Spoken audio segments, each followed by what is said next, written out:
22 Harleys idling in freezing rain outside a gas station in the middle of nowhere, and a 7-year-old girl with mud on her shoes and terror in her eyes grabs a biker's vest and whispers 5 words that will change everything. Someone has been watching her. Someone has been following her home. And the people who were supposed to protect her, her mother, her teachers, the entire system built to keep children safe, every single one of them looked the other way. But tonight, she found the wrong men to ignore. Or maybe the right ones. Because these broken, battle-scarred riders don't call the police. They don't file reports. They handle it themselves. And what they discover in a trailer hidden deep in the Oregon woods will freeze the blood in your veins. Stay with me until the very end of this one, folks. I promise you, this story will wreck you. Hit that like button, drop a comment telling me what city you're watching from tonight, and let's ride. The rain came sideways. Not the kind of rain that washes things clean. The kind that punishes. The kind that drives people indoors and makes the world feel like it's trying to drown itself. It hammered the corrugated roof of the Sunoco station on Route 18 outside Black Hollow, Oregon, turning the parking lot into a shallow river that reflected neon green and red and the pale yellow glow of a single overhead lamp buzzing with dying electricity. Rider Ghost Callahan stood beneath the overhang with a cigarette burning between the second and third fingers of his left hand, the hand that still worked properly. His right carried a tremor from a piece of shrapnel that lived somewhere behind his knuckle. The VA doctors said they could remove it, but it might take the nerve with it. Ghost told them he'd rather shake than lose the ability to pull a trigger. That was 6 years ago. He hadn't been back to a VA hospital since. 41 years old, lean as a stripped wire, eyes the color of wet concrete. A scar ran from the corner of his left eyebrow down to his jaw, earned not in combat, but in a bar parking lot in Reno, when a man twice his size came at him with a broken bottle over a debt Ghost didn't owe. He'd been stitched up by a club brother using fishing line and whiskey. The scar healed crooked. Ghost never bothered to fix it. He never bothered to fix most things about himself. Behind him, 22 Harleys sat in formation across the wet asphalt, engines off, chrome catching rain like scattered diamonds. The Iron Vultures had been riding for 11 hours straight, pushing south from a funeral in Portland. A brother named Dale Fuse Merriman, who'd finally lost his war with the bottle at 53. Heart attack in his sleep. The doctor said it was peaceful. Ghost knew better. Nothing about Fuse's life had been peaceful, so there was no reason to believe death would offer him any courtesy his years on Earth hadn't. The other riders were inside the gas station, crowding the aisles, buying stale coffee and road food. Ghost stayed outside. He always stayed outside. Crowded spaces did something to the wiring in his head that he couldn't explain to anyone who hadn't spent 14 months in a combat zone watching doorways. He pulled on the cigarette, watched the smoke dissolve into the rain, and felt a tiny hand grab the back of his leather vest. Ghost didn't flinch, didn't turn fast. Men who turn fast in the dark scare children. He knew this because he'd scared enough of them in his life. Nieces, neighbors' kids, strangers in grocery stores who saw the tattoos and the dead look in his eyes and pulled their children closer. So he turned slow, deliberate. The way you approach a wounded animal you don't want to spook. The girl stood behind him in the rain, 7 years old maybe, slight enough that the wind seemed to push her sideways. She wore a pink t-shirt 2 sizes too big, soaked through and clinging to her ribs, and sneakers caked in mud so thick they looked like they'd been dipped in concrete. A butterfly backpack hung from one shoulder, the zipper broken, the fabric fraying at the seams. Her hair was tangled into wet knots that nobody had brushed in days. And her eyes, dark brown, enormous, swimming with a kind of fear that Ghost recognized instantly because he'd seen it in mirrors for 20 years. The fear of someone who knows the danger is real and knows nobody believes them. "Please don't leave yet," she whispered. Her voice barely broke through the sound of the rain hitting the pavement. But Ghost heard it. He heard it the way a man hears a tripwire click underfoot. Total clarity, total stillness, the whole world narrowing to a single sound. He crouched down, slowly, put the cigarette out against the bottom of his boot, and tucked the dead butt into his vest pocket because he never littered in front of kids, a rule he'd set for himself years ago for reasons he couldn't articulate. "What's your name?" he asked. "Ivy?" "Ivy what?" Mercer. How old are you, Ivy Mercer? 7 3/4. Ghost almost smiled. Almost. The 3/4 mattered when you were 7. Everything mattered when you were 7 because you hadn't yet learned that the world would take most of it away. Where's your mom, Ivy? Working. She works at the diner until 11. Who's watching you? The girl's bottom lip trembled, not the theatrical trembling of a child seeking attention, the mechanical trembling of a body running on fear and adrenaline for so long it had forgotten how to be still. Nobody, she said. Ghost looked past her into the dark parking lot. Beyond the neon glow, beyond the rain, beyond the row of Harleys sitting like sleeping predators in the storm, the road stretched into nothing. Black Hollow was a dying town. Population barely 4,000, most of them hanging on to jobs at the mill or the cannery or the 2 bars that kept their lights on past midnight. Not the kind of place a 7-year-old should be wandering alone at 9:30 at night. Ivy, he said carefully, why are you out here by yourself? She didn't answer right away. She looked over her shoulder toward the road, and Ghost watched her entire body go rigid. The kind of rigid that combat veterans recognize. The kind that says the threat isn't hypothetical. The kind that says it's close. There's a car, Ivy said. What kind of car? Gray. It's always gray. Where? She pointed toward the tree line across the highway. Ghost followed her finger into the darkness and saw nothing at first. Just rain and black asphalt and the shapes of dead winter trees. Then headlights. Parked. Engine running. Sitting in the turnout across the road, pointed directly at the gas station. The lights weren't on full, just the running lamps, barely visible, the kind of setup someone uses when they want to watch without being seen. A gray sedan, domestic, 4-door. Impossible to read the plates from this distance through the rain. Ghost's pulse didn't spike. It slowed. It always slowed when the world showed him something that needed to be dealt with. The VA shrink called it hypervigilance masking as calm. Ghost called it the only useful thing the war had given him. How long has that car been following you? He asked. 4 nights. 4 nights. Not 4 minutes. Not a single occurrence that could be dismissed as coincidence or paranoia. 4 consecutive nights. A pattern. A deliberate, repeated, escalating pattern. And the girl had counted every one of them, which meant she'd been awake every one of them, which meant this 7-year-old had been running her own surveillance operation because the adults in her life had failed to do it for her. Ghost stood up, slowly. Stay right here, he said. Don't move. He walked into the gas station. The fluorescent lights made his eyes hurt after the dark. The iron vultures filled the aisles, big men in leather vests and road-worn boots, some tattooed from wrist to throat, some carrying the kind of quiet that only comes from burying friends in foreign soil. They were buying beef jerky and cigarettes and arguing about whether the rain would break by morning. Ghost walked straight to the back, where Mason Reaper Notskoper Knox stood pouring black coffee into a paper cup. Reaper was the president of the Iron Vultures and looked like he'd been carved from the same granite that lined the Oregon coast, 6'3", 240 pounds. A jaw that could have been used as a doorstop. 51 years old with the posture of a man half his age because the Marines had beaten slouching out of him before he'd turned 20. Former sniper. 2 tours in Iraq, 1 in Afghanistan. Purple Heart recipient. He'd taken a bullet through the left shoulder in Fallujah and still couldn't sleep on that side.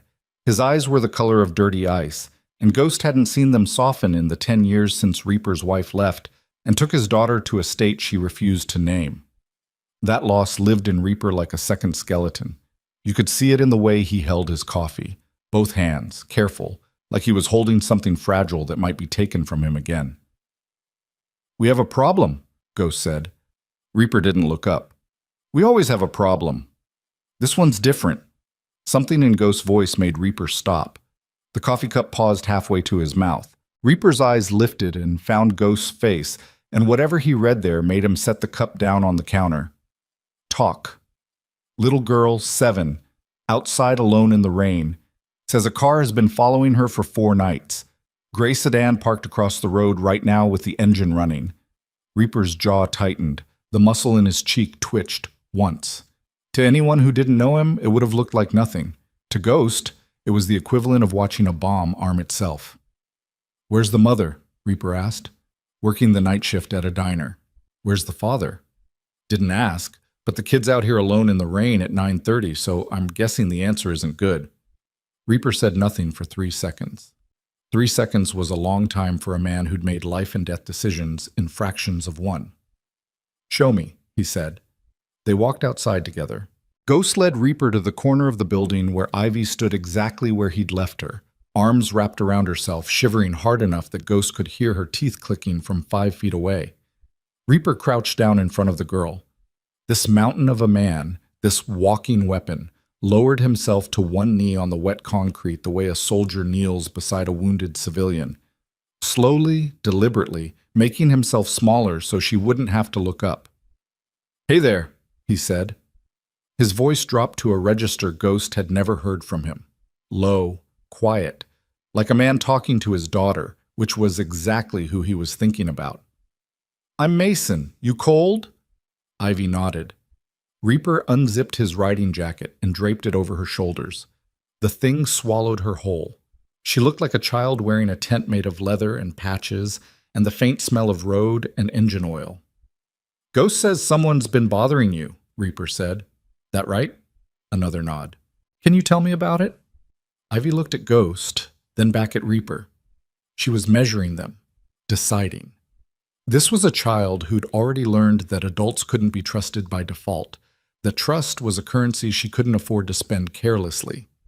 Ghost recognized the calculation because he'd been making it since he was her age, bouncing between foster homes in Nevada where the only reliable truth was that people who promised safety rarely delivered it. "He sits in the car," Ivy said finally. "Every night, around 8, he parks across from my apartment and just watches." "Watches what?" Reaper asked. "My window." The words hit Ghost like a sucker punch to the chest. He turned toward the road. The gray sedan was still there, headlights still glowing faintly through the rain. Patient, unhurried.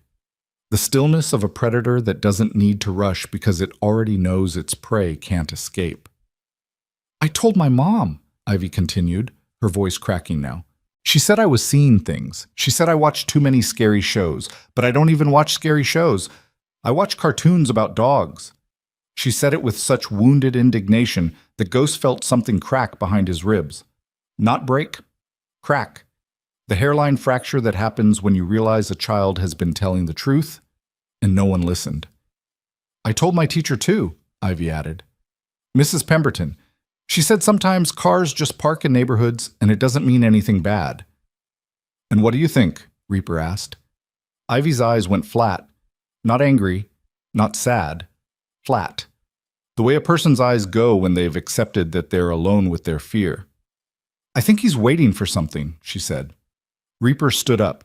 He turned to Ghost, and the two men shared a look that required no words. Ghost had seen that look before, in operating bases at 3 a.m. when intelligence reports came in, and the room went quiet, and everyone understood the same thing at the same time. Something needed to be done, and the people paid to do it weren't going to.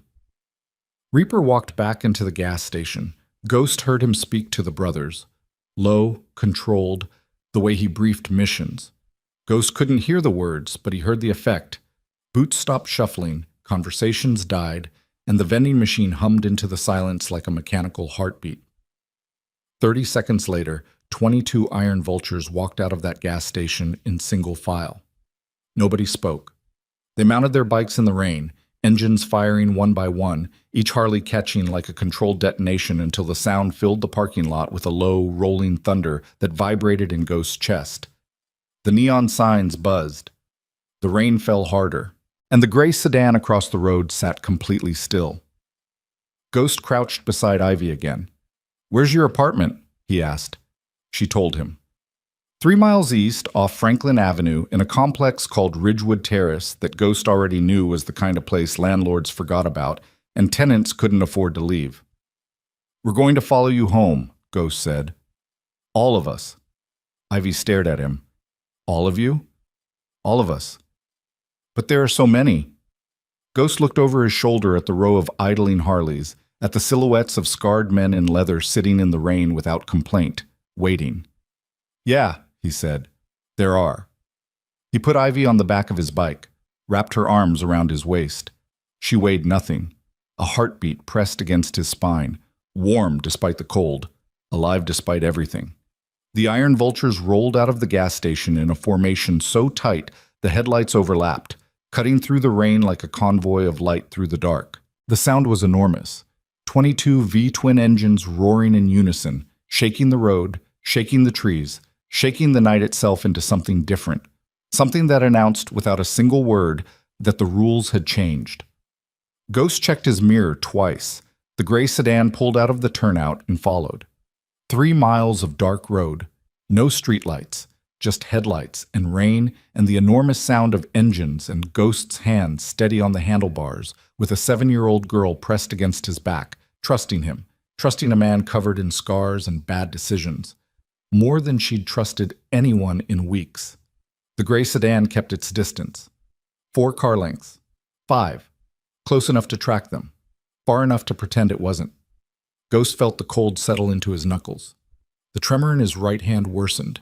He squeezed the grip tighter and focused on the road. Ridgewood Terrace appeared out of the rain like a bruise on the landscape. 3 buildings, 2 stories each, brick facades crumbling at the corners. Half the exterior lights were burned out. The parking lot was cratered with potholes deep enough to swallow a tire. A dumpster sat overflowing near the entrance, and the chain-link fence around the property sagged inward, as if it had given up trying to protect anything. The bikers parked in a row along the curb, engines dying one by one until the silence felt like pressure. Rain dripped from chrome and leather, and the edges of baseball caps pulled low over watchful eyes. Ghost helped Ivy off the bike. Reaper was already standing at the entrance, scanning the parking lot with the methodical patience of a man who'd once spent 42 hours lying motionless in a sniper hide in 115-degree heat, waiting. The gray sedan did not follow them into the lot. It stopped across the street. Engine running, lights dimming to nothing, watching. "Apartment 2B, Ivy said, pointing to a second-floor unit with a light on behind thin curtains. Ghost carried her backpack. Reaper walked beside them. 2 other vultures, a massive redhead named Duke who'd served with the Army Rangers, and a quiet man named Tomas, who never spoke about his years in military intelligence, but sometimes woke screaming in languages he shouldn't know, flanked the staircase. Ivy's apartment door was unlocked. Not ajar, not broken, just unlocked. The kind of unlocked that said whoever was supposed to be watching this child either didn't exist or didn't care enough to turn a deadbolt. Ghost pushed the door open with 2 fingers and stepped inside. Small, clean enough. A kitchen with dishes drying on the counter, a living room with a couch that doubled as someone's bed based on the folded blanket and pillow, and a hallway leading to what Ghost assumed were the bedrooms. A TV played a cartoon on mute, animated dogs chasing animated cats across a bright landscape that felt obscene, in contrast to the reality Ivy had been living. She hadn't lied to Eat about the cartoons. "When does your mom get home?" Ghost asked. 11, sometimes later if they make her close. It was 9:47. Ghost looked at Reaper. Reaper looked at the window. Thin curtains, bad locks, direct line of sight from the street. A child's bedroom visible from a parked car at night. "We wait," Reaper said. They waited. The bikers spread across the apartment complex like a perimeter defense. 4 on the stairwell, 6 in the parking lot, 3 watching the street from the corner of the building. Ghost stayed inside with Ivy while Reaper stood at the window, arms crossed, staring down at the place where the gray sedan sat in the dark. Ivy sat on the couch with her butterfly backpack on her lap. She hadn't taken off her wet shoes. Ghost noticed this, the way she kept herself ready. Shoes on, backpack close, like a soldier sleeping with his boots laced, a 7-year-old who'd taught herself to be prepared to run. "You want some hot chocolate?" Ghost asked. He didn't know why he said it. He hadn't made hot chocolate for anyone since his sister's kid had been small, and that was years ago. And his sister didn't let him visit anymore because of the incident at Thanksgiving that Ghost didn't like to think about. Ivy looked at him like he'd offered her something impossible. "There's packets in the cabinet," she said. He found them. Made 2 cups. The water from the tap ran brown for 3 seconds before clearing. Bad pipes, neglected building, a landlord who collected rent and vanished. Ghost waited until the water ran clean, heated it on a stove with one working burner, and brought the mugs to the couch. Ivy held hers with both hands. The warmth made her stop shivering. "Can I ask you something?" she said. "Go ahead." "Are you bad men?"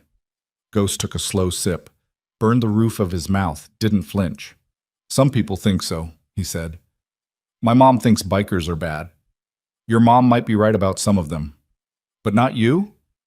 Ghost considered lying, considered the easy answer, the reassuring platitude that adults feed children to simplify a world that resists simplification. But this girl had been lied to enough.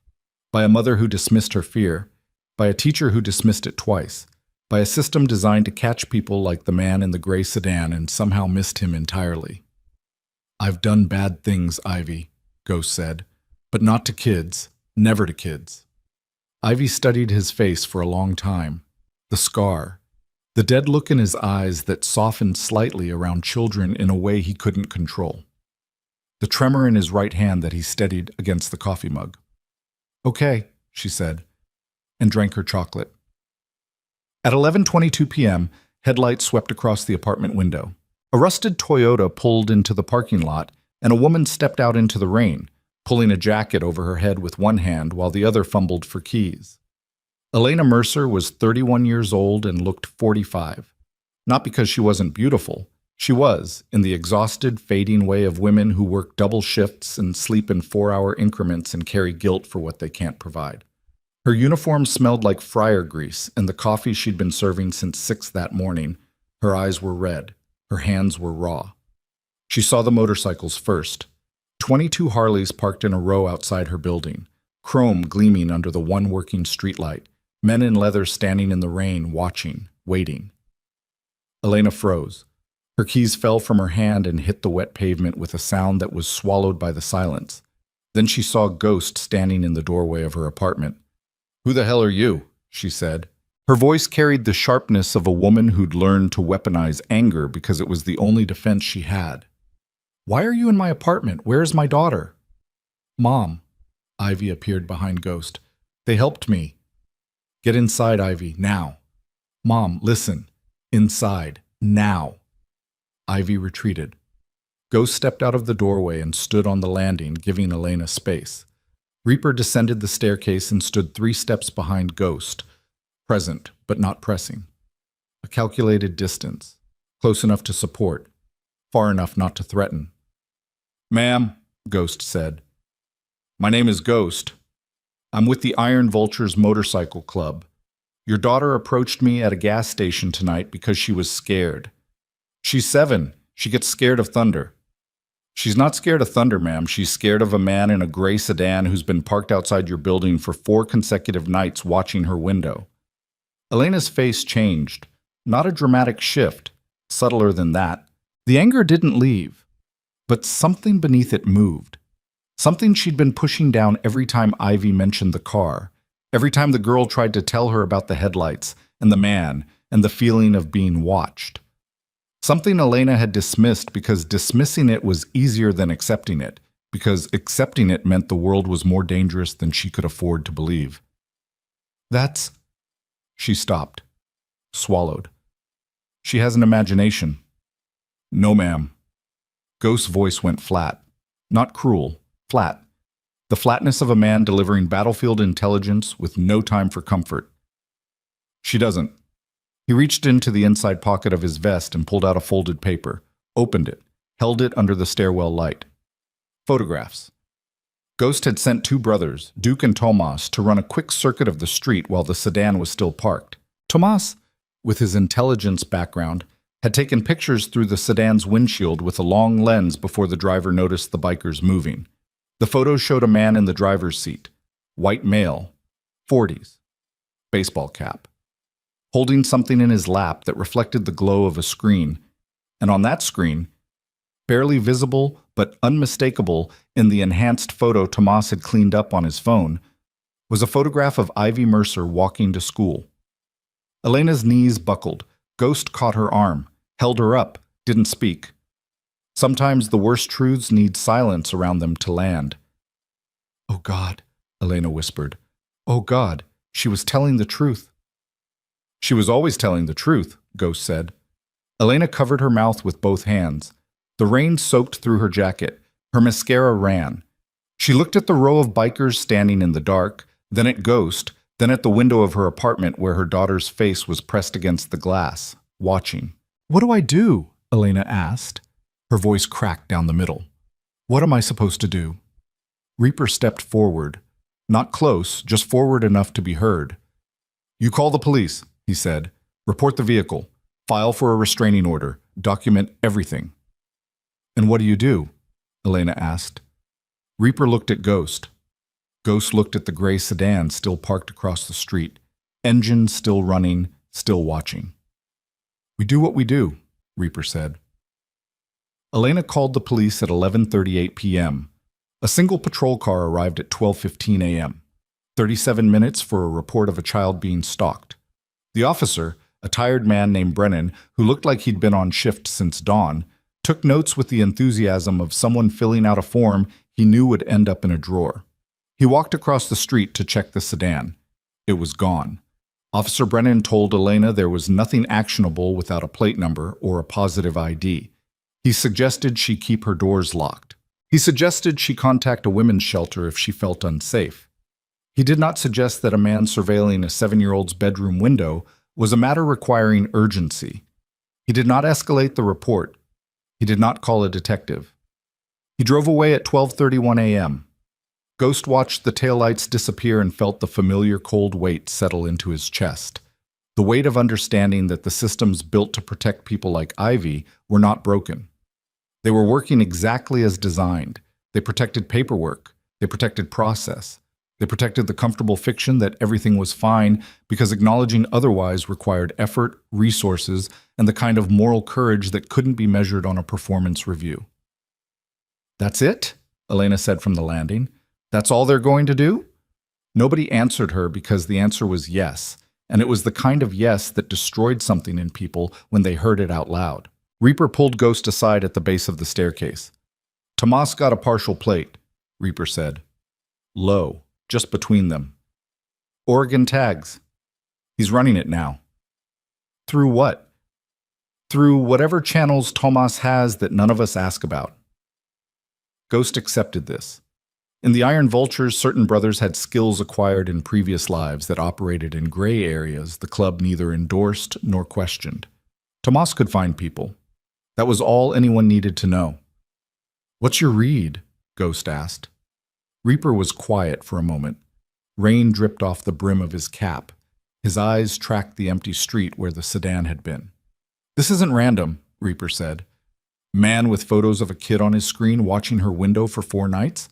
That's not a custody dispute. That's not a coincidence. That's operational. That's a man with a plan and a timeline." "And if the cops won't move?" Reaper's jaw tightened again. The muscle danced. His eyes found Ghost's and held them. "Then we move," he said. Ghost looked up at the apartment window. Ivy's face was still pressed against the glass, her breath fogging the cold pain, watching the bikers below like they were the only thing standing between her and the dark. And she was right. She was absolutely right. Inside the apartment, Elena sat on the edge of her bed with the door closed, sobbing into a towel so Ivy wouldn't hear. Ghost knew this because he could hear the muffled sound through the thin walls, and it was a sound he recognized. The sound of a mother realizing she'd failed to protect her child, not out of malice but out of exhaustion, out of the bone-deep fatigue of doing everything alone and having nothing left over for the thing that mattered most. He didn't knock, didn't intrude. Some pain needed to be private. At 1:47 a.m., Ghost's phone buzzed. A text from Tomas. 6 words. Partial match. Address outside Salem. Moving. Ghost read the text twice. Then he walked downstairs into the rain where Reaper stood smoking beside his bike, and he showed him the screen. Reaper looked at the address for exactly 4 seconds. Then he crushed his cigarette under his boot and said one word. Ride. And somewhere across the wet black miles of empty Oregon highway, in a trailer hidden in the woods that nobody knew existed, A man named Calvin Rourke sat in front of a glowing screen surrounded by photographs of 13 children pinned to the walls. And he had no idea that 22 engines were about to shatter his silence forever. The rain stopped somewhere past mile marker 47, but the cold didn't. It settled into the bones of every rider like a second skeleton made of ice, pressing against muscle and nerve until the only warm things left were engine heat rising through denim and the slow burn of rage sitting behind each man's ribs. 22 Harleys carved through the Oregon dark in tight formation, headlights slicing the fog that crept across the highway like something alive. The road narrowed outside Salem, asphalt giving way to cracked county blacktop, lined with Douglas firs so tall and so close together they swallowed the sky. No streetlights, no houses, no signs of anything human for miles except the distant glow of a radio tower blinking red against the clouds like a mechanical heartbeat, counting down to something nobody could name. Ghost Road Point. Reaper held the center. Tomas navigated from 3 bikes back, phone mounted to his handlebars, GPS coordinates glowing green in the dark. Nobody spoke through the Bluetooth channel. Nobody needed to. The silence between these men carried more information than language. It carried intent, and that intent was singular and absolute. Find the trailer. Find the man.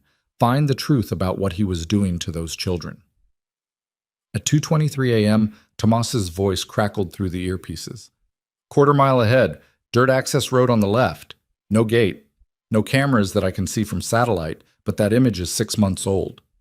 How many structures? Reaper asked. 1 trailer. 1 outbuilding. Could be a shed, could be a garage. Power line runs from the county road, so he's got electricity. No registered landline. Cell coverage is marginal out here. Neighbors? Nearest property is a tree farm, 1.5 miles northwest. Nobody's going to hear anything. Ghost felt the weight of that sentence settle across the convoy like a dropped curtain. Nobody's going to hear anything. It was the kind of geography predators chose deliberately. Isolation as infrastructure, distance as defense. A man doesn't hide in the woods because he loves nature. He hides because the things he does require the absence of witnesses. Reaper's voice came through flat and controlled. Kill the headlights at the access road. Engines to idle 200 yards out. Ghost, Duke, Tomas, you're with me on foot. Everyone else holds the road. Nobody enters unless I call it. Confirmations came back in single syllables. Yeah, copy. Got it. The bikes slowed. One by one, headlights died. The convoy crept forward in darkness, guided only by the pale glow of Tomas's GPS and the instincts of men who'd operated in worse conditions in places with names they weren't allowed to say out loud. The dirt access road was exactly where Tomas said it would be. Narrow, rutted, overgrown with weeds that scraped against the bike's fairings like fingernails on a chalkboard. Ghost dismounted first, boots sinking into mud that sucked at his soles. The air smelled like wet pine and something else. Something chemical. Faint. Acrid. The kind of smell that doesn't belong in a forest. Duke appeared beside him, massive and silent. The former ranger moved with a fluidity that contradicted his size, every step placed with the deliberate care of a man who'd spent years learning to move through hostile terrain without making a sound. He carried no weapon visible, but Ghost knew Duke kept a folding knife in his right boot and a collapsible baton in his vest. Old habits from old wars that never really ended. Tomas materialized from the dark like smoke. Smaller than Duke, quieter than Ghost, with eyes that never stopped moving. He held his phone face down against his thigh to kill the glow and leaned close. 200 yards up this road. Trail bends left at a stand of dead birch. The trailer sits in a clearing. Lights? Ghost asked. Can't tell from here. Wind's moving the canopy too much. Reaper stepped between them. He didn't crouch. Didn't huddle. He stood at his full height in the dark and spoke in a voice barely louder than breath. We approach from 3 sides. Ghost, take the east. Duke, west. Tomas, you're with me from the south. If there's a vehicle, I want a plate before anything else. If there's a dog, Duke handles it. What if he's armed? Duke asked. Reaper's pause lasted 1 second. 1 second that contained an entire calculation. Legal risk, moral obligation, the faces of 13 children pinned to a wall that might exist at the end of this road. "Then we make sure we're faster," Reaper said. They moved. Ghost felt the forest close around him like a fist. The trees were thick enough to block what little moonlight the clouds allowed, and the ground was a minefield of roots and stones and dead branches that could snap underfoot and announce their presence. He moved the way the war had taught him, weight on the balls of his feet, each step tested before committed, breathing through his nose in controlled intervals that kept his heart rate below 100. His right hand trembled, the shrapnel, the nerve, the cold making it worse. He squeezed his fist closed and opened it again, forcing blood into the fingers, willing the tremor to stop through sheer stubbornness because that was the only medical intervention he trusted. The clearing appeared suddenly.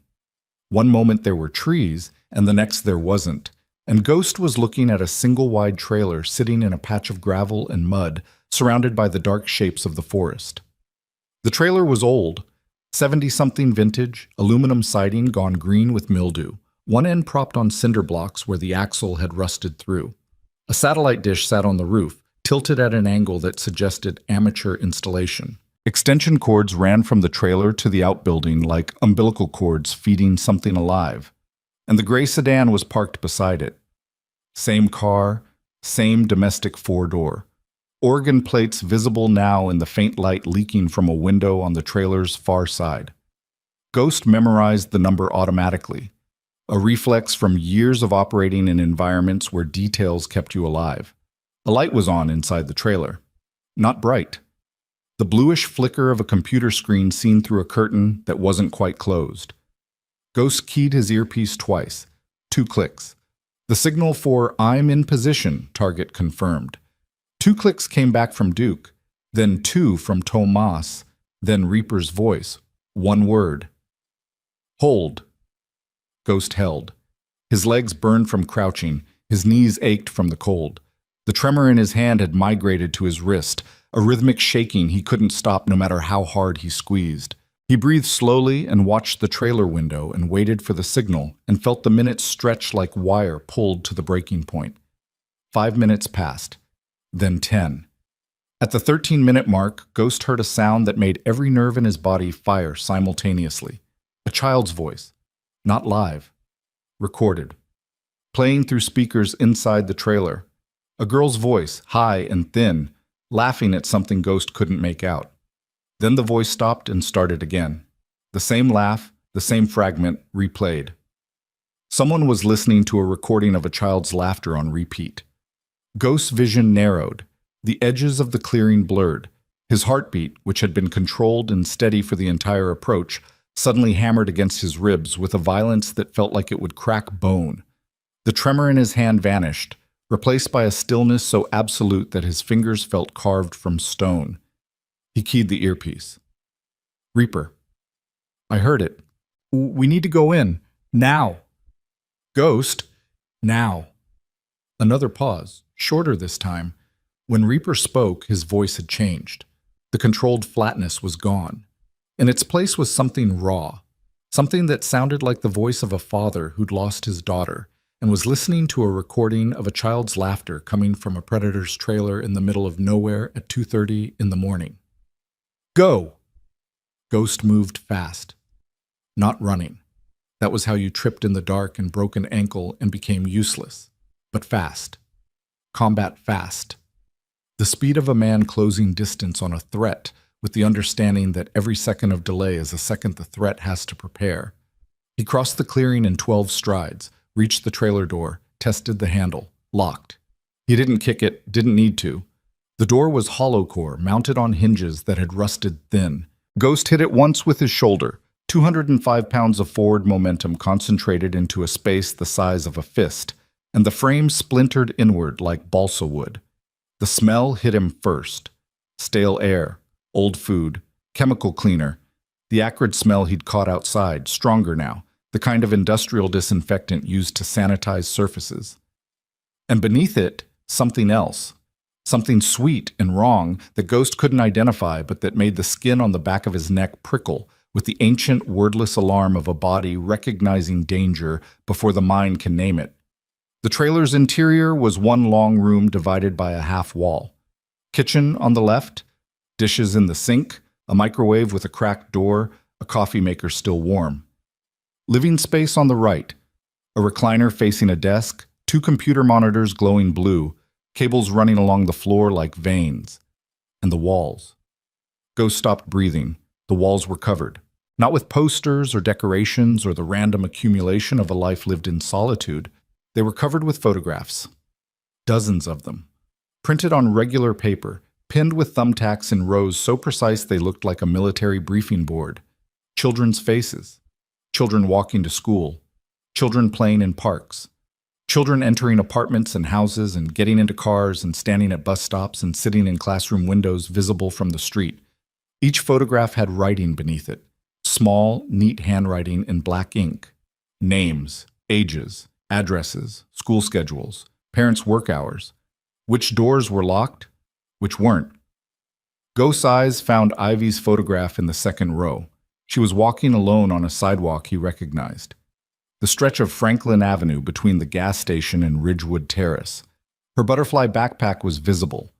Her face was turned slightly toward the camera, as if she'd sensed something watching but couldn't identify what. Beneath the photo, in the same neat handwriting, Ivy Mercer, age 7, Ridgewood Terrace. Apartment 2B. Mother works 6 a.m. to 11 p.m. No father present. Walks alone, Thursdays and Saturdays. Bedroom window faces east. No deadbolt, no alarm. And below that, circled in red ink, easy acquisition. Ghost's hand found the edge of the desk. He gripped it so hard the particle board cracked under his fingers. The room tilted. Not physically, perceptually. The way the world tilts when you encounter something so fundamentally wrong that your brain can't process it through normal channels and starts routing it through the places where rage lives, where violence lives, where the part of you that you keep locked in a cage because civilized people don't let it out starts slamming against the bars. Duke came through the back window. Glass shattered. Cold air rushed in. The big man landed inside the trailer with a sound like a tree falling and immediately went still when he saw the walls. Jesus, Duke whispered. Then nothing else. Because there was nothing else. Tomas entered through the broken front door and moved directly to the computers. His fingers found the keyboard and began working with the rapid mechanical precision of a man who'd spent years extracting intelligence from enemy hardware. Screens flickered, files opened, folders appeared. There are hundreds of files, Tomas said. His voice was flat, but his hands were shaking. Organized by state: Oregon, Washington, Idaho, Montana. Each state folder has subfolders by city. Each city folder has... He stopped, swallowed. Each city folder has individual profiles, names, photos, surveillance notes. These go back years. How many kids? Reaper asked from the doorway. He hadn't entered the trailer. He stood on the threshold with his arms at his sides and his hands open, fingers spread, and Ghost recognized the posture.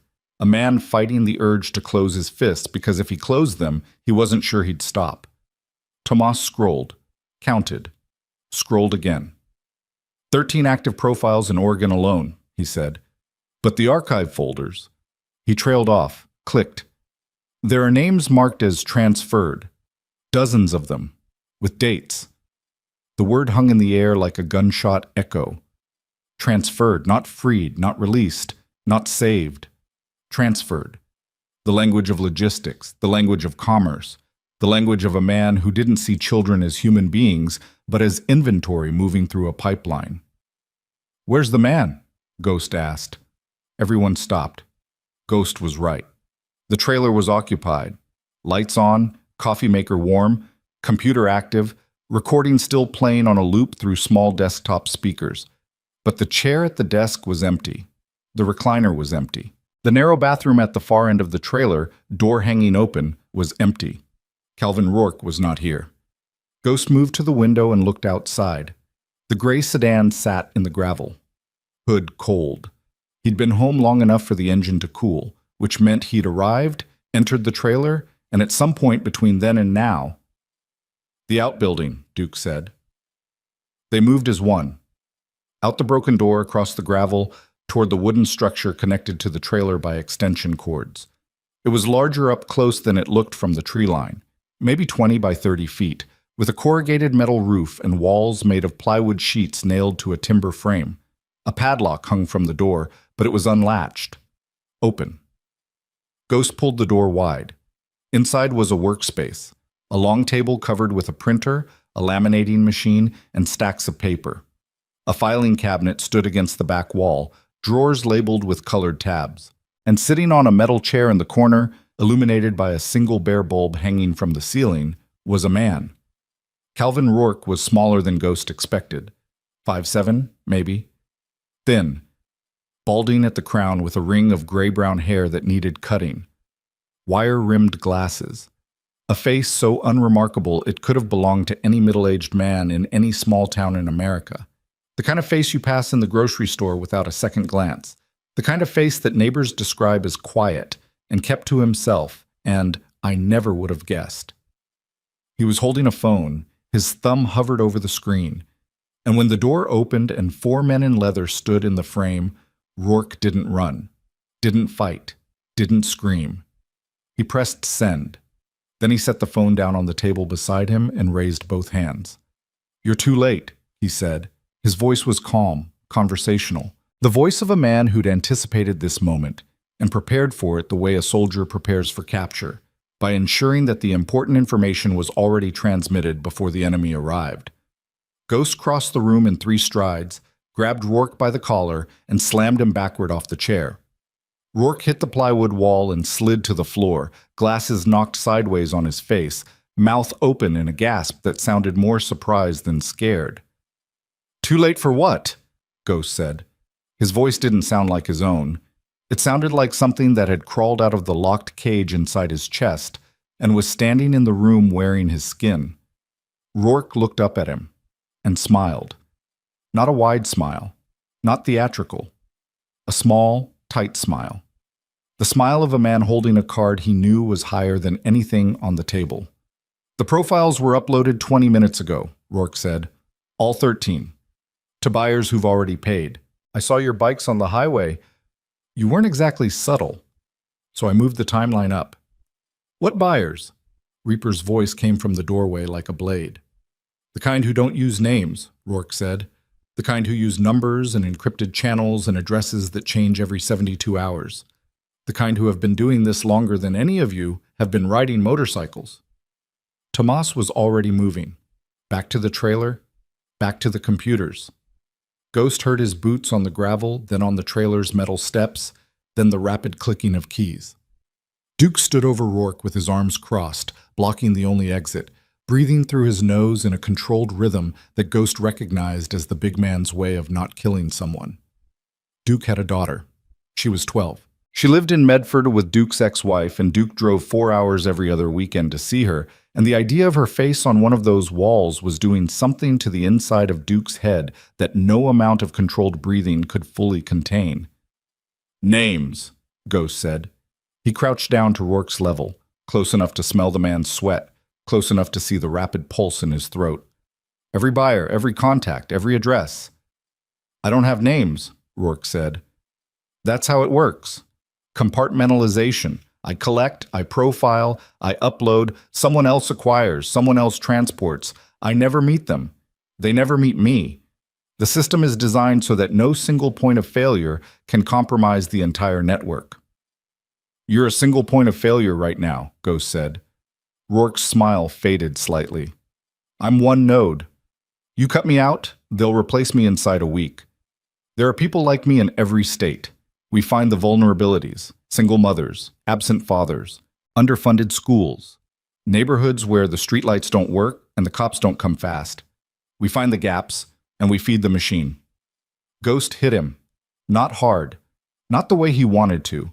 He hit him once, open-handed, across the face, the kind of hit designed to interrupt, to reset, to break through the rehearsed calm of a man who'd clearly prepared a speech for this moment. Rourke's head snapped sideways. His glasses flew off and hit the floor. When he looked back, the composure was cracked. Not broken, but cracked. 13 children, Ghost said. 13 names that you sent to people who will try to take them. I need to know where those buyers operate and how fast they move. Fast, Rourke said. His voice had lost some of its steadiness. Once profiles are uploaded, the acquisition teams verify and move within 72 hours. Some faster, depending on the vulnerability score. Vulnerability score, Duke repeated from behind Ghost. The words came out like he was chewing glass. It's a metric, Rourke said, based on access difficulty, parental oversight, proximity to transportation routes. Duke's boot caught Rourke in the ribs. Not full force. Duke at full force would have cracked the man's chest cavity like a walnut, but hard enough to fold Rourke in half, hard enough to stop the clinical language from leaving his mouth, hard enough to remind everyone in the room that this man was describing children the way logistics companies describe shipping containers. Enough! Reaper's voice cut through the room like a wire. Duke stepped back. Rourke wheezed on the floor, curled around the impact, glasses broken beside him. Reaper walked into the outbuilding and stood over Rourke. He didn't crouch, didn't lower himself. He stood at his full height and looked down at the man with an expression Ghost had only seen once before. In a briefing room in Ramadi, when their unit received intelligence about a weapons cache hidden inside a school, and Reaper's face had gone so still it looked like a photograph of a face rather than the thing itself. You're going to tell us everything, Reaper said. Not because we're going to hurt you worse than Duke just did, though we can, but because in about 20 minutes I'm calling the FBI, and when they arrive, they're going to find this trailer and these walls and these computers and you, and the difference between spending the rest of your life in general population and spending it in protective custody is going to depend entirely on how cooperative you were before they got here. Rourke looked up. The composure was gone now. Underneath it was something Ghost recognized. The face of a man realizing that his safety net, the network, the anonymity, the compartmentalization, was theoretical, and the men standing over him were very, very real. There's a server, Rourke said. Not here. Remote. The upload goes to a distribution hub that routes profiles to regional buyers. I have the access credentials on the laptop. If someone knows what they're doing, they can pull the transaction logs and trace the buyer nodes. Reaper looked at Ghost. Ghost nodded and walked back to the trailer where Tomas was already deep inside the laptop's file system. He says there's a server, Ghost said. Remote. Distribution hub. Can you access it? Tomas didn't look up. His fingers moved across the keyboard with a speed that seemed inhuman. I'm already in his email. He's got encrypted channels, but the encryption is commercial grade, not military. Give me the credentials and I can get into the server. Ghost went back to the outbuilding, got the credentials, brought them to Tomas, stood behind him while the smaller man worked in silence, screen after screen of data scrolling past in green and white text that Ghost couldn't read, but Tomas consumed like oxygen. 3 minutes later, Tomas stopped typing. His hands left the keyboard, rested on the edge of the desk. He stared at the screen without moving. What? Ghost asked. The transaction log, Tomas said. His voice was different now. Not flat, not controlled, hollow. The voice of a man staring at something that had emptied him from the inside. It's not 13 children, Ghost. How many? Tomas turned the screen so Ghost could see. A spreadsheet. Hundreds of rows. Each row contained a profile number, a date, a location, a status code. The status codes were simple: pending, transferred, completed. The dates went back 4 years. The locations covered 6 states. Ghost counted the rows marked completed. He stopped at 87. 87 children who had been profiled, uploaded, acquired, and moved through a pipeline so efficient and so invisible that not a single law enforcement agency in the Pacific Northwest had detected it.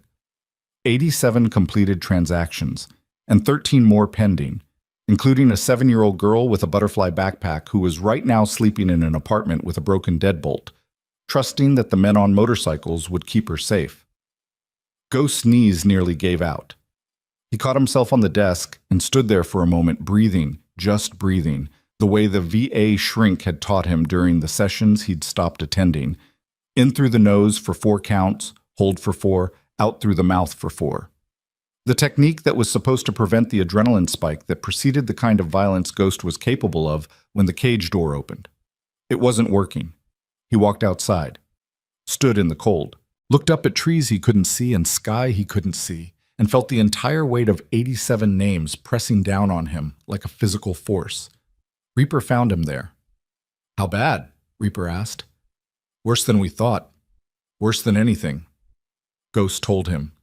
Reaper listened without interrupting. When Ghost finished, Reaper was quiet for a long time. The quiet wasn't empty.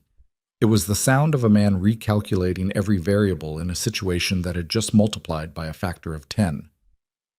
72 hours, Reaper said finally. That's what he said. 72 hours before the buyers move on the 13 active profiles. Tomas thinks it might be less. Some of the completed transfers in the log happened within 48 hours of upload. Then we have 48 hours to stop 13 children from being taken. Ghost looked at Reaper. We can't do this alone. I know. FBI? FBI. Reaper said the letters like they tasted wrong. Thomas is copying the server data now. Everything. Transaction logs, buyer nodes, communication channels, Rourke's entire archive. We hand it to the feds and we let them do their jobs. And if they don't? Reaper didn't answer. He didn't need to. Both men understood the unspoken truth. They were calling in an agency that might take days to verify evidence that would take hours to act on, and somewhere in the gap between bureaucratic process and real-time danger, 13 children sat in apartments with bad locks and absent parents and no idea that their names were already in the hands of people who wanted to make them disappear. But they also understood something else, something harder, something that sat between them like a loaded weapon on a table. They were not the law. They were bikers, veterans, men with records and reputations, and a relationship with authority that was adversarial on the best days and violent on the worst.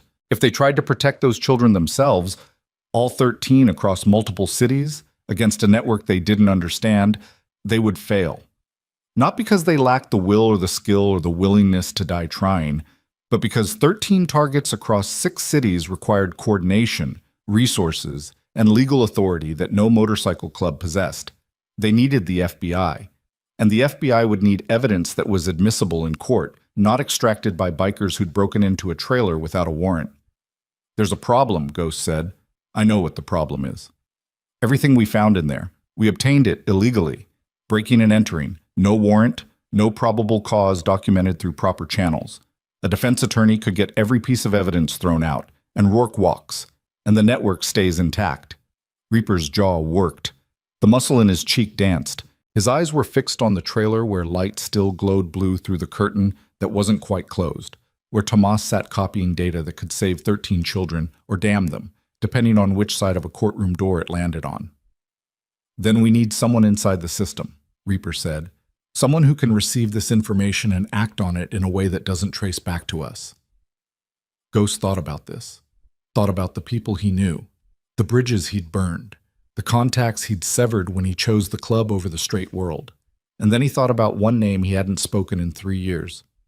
I know someone, Ghost said. FBI field office in Portland.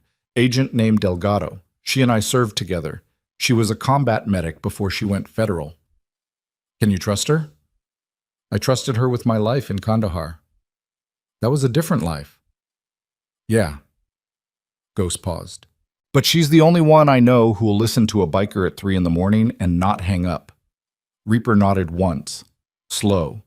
The nod of a man authorizing an operation he couldn't control. Ghost pulled out his phone, stared at the screen. The contact was still there. Delgado R. Saved under a name he hadn't called since the night he told her he was done with the straight world. And she told him he was throwing his life away, and they'd stood in a parking lot in Portland screaming at each other until Ghost got on his bike and rode away and didn't look back. 3 years of silence. He pressed call. It rang 4 times, 5, 6. Ghost was about to hang up when the line clicked. Who is this? Rachel Delgado's voice was thick with sleep and sharp with the instinct of a federal agent receiving an unknown call at 2:47 a.m. It's Ghost. Silence. 3 seconds. 4. The kind of silence that carries the weight of every word that was never said, and every call that was never made, and every apology that should have happened, but didn't. You've got to be kidding me, she said. I'm not. I need your help. 13 children are going to disappear within 48 hours, and I'm standing in front of the evidence that can stop it. Another silence. Shorter this time. Talk, she said. Ghost talked. He told her everything. Ivy, the sedan, the trailer, the walls, the profiles, the server, the transaction logs, the 87 completed transfers, the 13 active targets. He talked for 4 minutes without stopping, and Rachel Delgado listened the way she'd listened to incoming radio traffic in combat, without interruption, without judgment, absorbing data at a speed that most people couldn't match. When he finished, she said one sentence. "Don't touch anything else. I'm mobilizing a team. We'll be there by dawn." The line went dead. Ghost lowered the phone, looked at Reaper, looked at the trailer, looked at the outbuilding where Duke still stood over Calvin Rourke, who sat on the floor with broken glasses and a bruised rib and the knowledge that his entire operation was about to collapse. And then Tomas came out of the trailer carrying the laptop and said 6 words that changed everything. "One of the 13 is local. The buyer's already in Black Hollow." Ghost felt the ground shift beneath him. Not the literal ground, the operational ground. The assumption that they had 48 hours. The assumption that the FBI would arrive in time. The assumption that calling the right people and handing over the right evidence would be enough to stop the machine before it swallowed another child.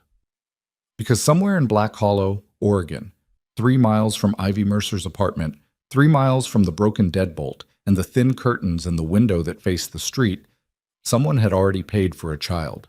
And they weren't waiting 72 hours. They were moving tonight. Tomas spread the laptop across the hood of the gray sedan, screen tilted against the glare of the single bare bulb hanging from the outbuilding's doorframe. Rain had stopped, but the cold hadn't. Breath came out in white clouds that dissolved against the screen's blue glow, while 4 men leaned over data that was rewriting everything they thought they understood about the last 6 hours. "Here," Tomas said. His finger traced a line on the transaction log.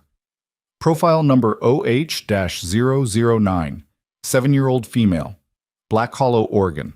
Status changed from pending to active acquisition at 1:14 a.m. tonight. That's 40 minutes before we even found this trailer. "Which kid?" Ghost asked. Tomas scrolled sideways. The profile expanded. A photograph loaded. Grainy, taken from a distance, the kind of surveillance shot captured with a telephoto lens through a car window. A girl with dark hair standing at a school bus stop. Not Ivy, someone else. Lily Vasquez, Tomas read. Age 7, 1847 Cedar Lane, Black Hollow. Mother works overnight at the cannery. Father deported 18 months ago. Lives with a grandmother who's 73 and partially deaf. Ghost stared at the photograph. Another child. Another gap in the system wide enough for a predator to walk through without touching the sides. Another family held together by exhaustion and love, and not enough of either to cover the blind spots. Active acquisition, Reaper repeated. Define that. Tomas pulled up a separate file, a glossary of operational codes embedded in the server's documentation. The kind of internal reference sheet that organizations build when their processes become complex enough to require standardized terminology. The clinical precision of it made Ghost's stomach turn. Active acquisition means a buyer has confirmed intent and a local asset has been activated to execute the pickup, Tomas said. The local asset receives the profile, conducts final surveillance to confirm the target's location and vulnerability, and executes within a compressed window, usually 12 to 24 hours from activation. That was activated at 1:14 a.m., Ghost said. It's almost 3. That means the window started almost 2 hours ago. Which means someone in Black Hollow received Lily Vasquez's profile tonight, Reaper said. Someone who's not Calvin Rourke, someone we don't know. A local asset, Thomas confirmed. Someone already embedded in the community. Someone who can move without drawing attention. The implications settled over the group like a weight. Rourke was the collector, the man who found the vulnerabilities, built the profiles, uploaded the data. But the people who acted on that data were different. They were positioned inside the target communities. They knew the streets. They knew the routines. They looked like neighbors because they were neighbors. Ghost walked back into the outbuilding where Duke still stood over Rourke. The man hadn't moved from the floor. His broken glasses lay beside him, A thin line of blood ran from his nostril where Ghost had struck him, dried now into a dark smear across his upper lip. "The local asset in Black Hollow," Ghost said. "Who is it?" Rourke looked up. The fear had settled into something more permanent now. Not the sharp, reactive fear of the initial confrontation, but the dull, grinding fear of a man who understood that his situation was deteriorating in ways he couldn't reverse. "I told you," Rourke said. "Compartmentalization. I don't know the assets." "You uploaded a child's profile to a buyer who activated a local asset in the same town where you've been conducting surveillance for months. You know the town. You know the people. You know who's operational. The system doesn't work that way. I feed the server. The server feeds the buyers. The buyers deploy their own people. I never see the other side of the transaction." Ghost crouched down. Close. Close enough that Rourke could see the scar, the dead eyes, the complete absence of anything resembling patience. "A 7-year-old girl is going to be taken tonight," Ghost said, "and you're telling me you don't know who's going to take her."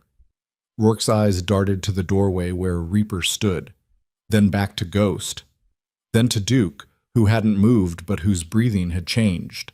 Slower now, deeper, the controlled respiration of a man preparing his body for exertion.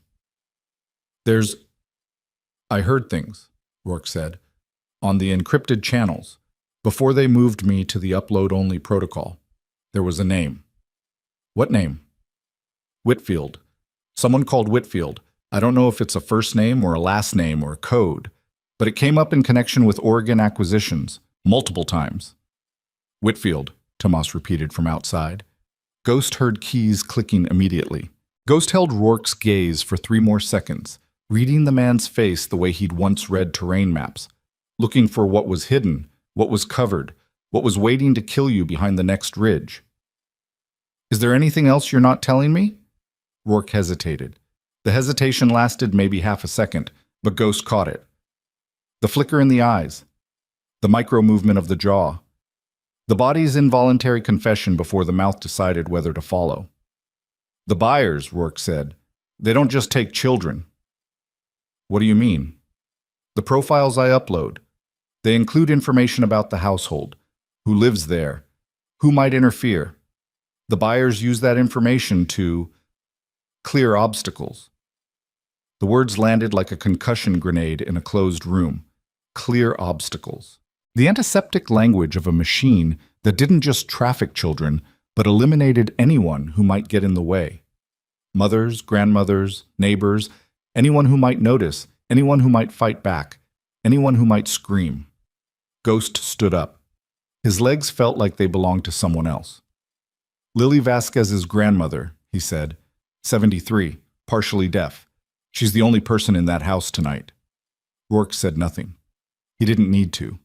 His silence was the answer. Ghost was out the door before the silence finished echoing.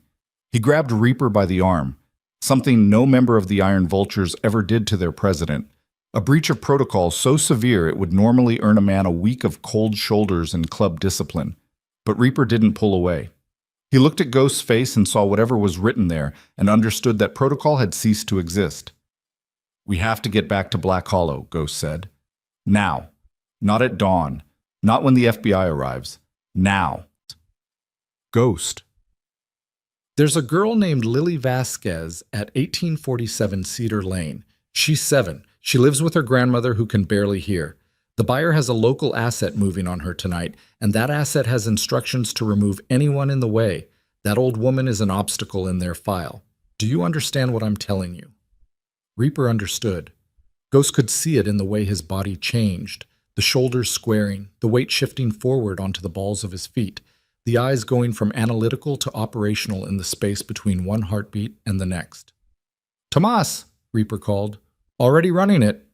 Keys clicking, screen glow. "Whitfield.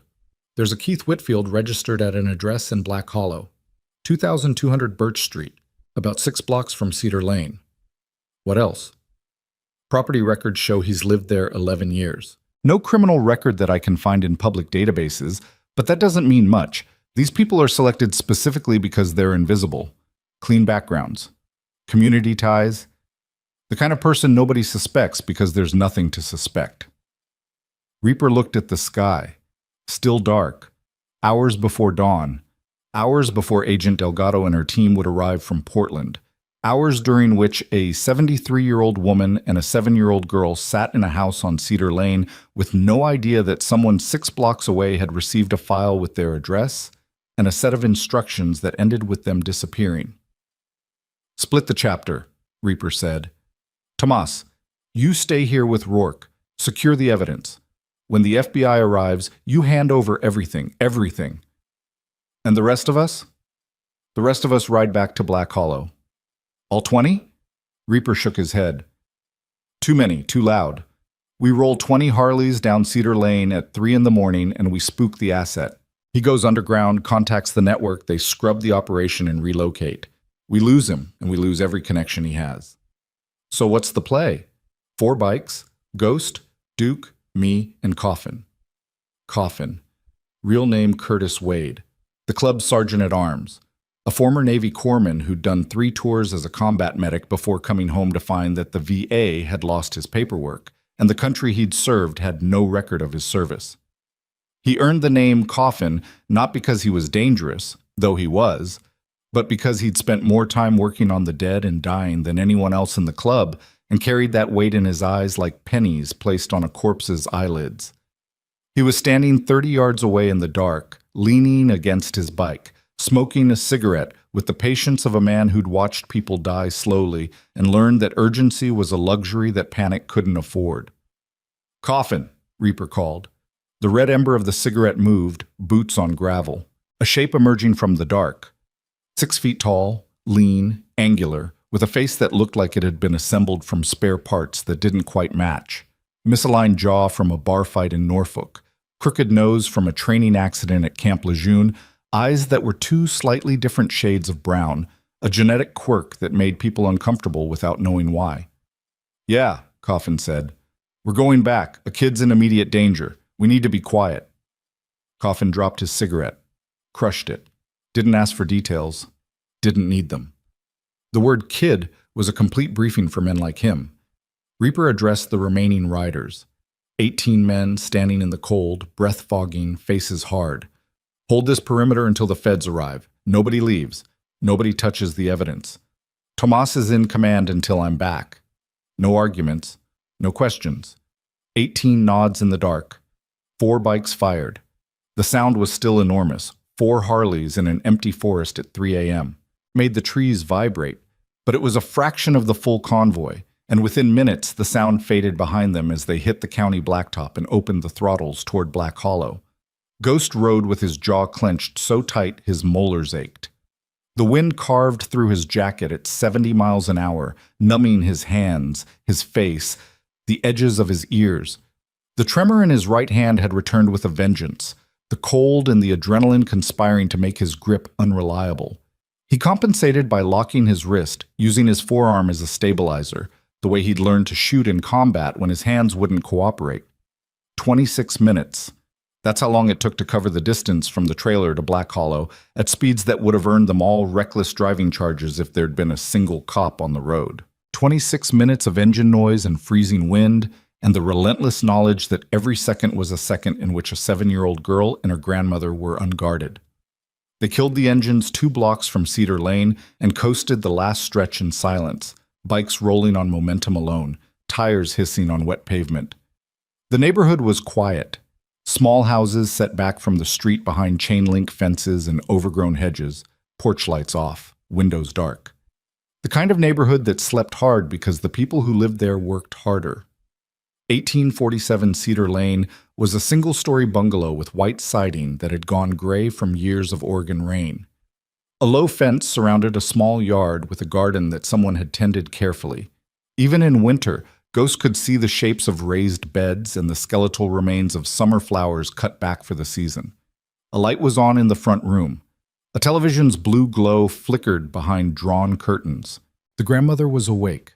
Ghost dismounted, scanned the street. Nothing moved. No cars that didn't belong. No sedans parked at surveillance distances. No headlights. No engines. Then Duke touched his arm and pointed. 2 houses down. Across the street. A pickup truck that hadn't been there when they arrived.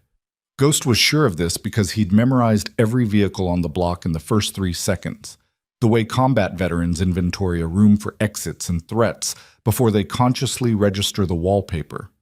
The truck was dark green, late model, Oregon plates, parked facing Cedar Lane with the cab interior dark, but the driver's side window cracked an inch despite the cold. Someone was sitting inside that truck. Ghost felt the combat calm descend, the slowing of the pulse, the sharpening of peripheral vision, the cold clarity that replaced fear and doubt and hesitation with a single crystalline imperative: act. He signaled to Reaper. 2 fingers, direction of the truck. Reaper saw it, nodded. The 4 of them moved in pairs. Ghost and Duke along the near sidewalk, using the hedgerows for concealment. Reaper and Coffin crossing the street 1 block back, looping behind the truck from the opposite side. A 4-point approach executed without verbal communication, guided entirely by shared training and the muscle memory of men who'd done this in places where the stakes were measured in lives, and the margin for error was 0. Ghost reached the truck's passenger side. He could see the silhouette now, a man in the driver's seat, hands on the steering wheel, head turned toward 1847 Cedar Lane, watching. The same posture as the gray sedan outside Ivy's apartment, the same patient stillness of someone waiting for the right moment to move. Ghost looked through the cracked window and saw what the man was holding in his lap, a phone displaying a photograph of Lily Vasquez, and beside the phone, lying on the passenger seat in a clear plastic bag, a bottle of liquid and a cloth. Ghost recognized the setup instantly, the same kit he'd seen described in hostage rescue briefings during his military service: chemical restraint, designed to incapacitate quickly and leave minimal evidence. Ghost didn't think. Thinking was for situations where options existed.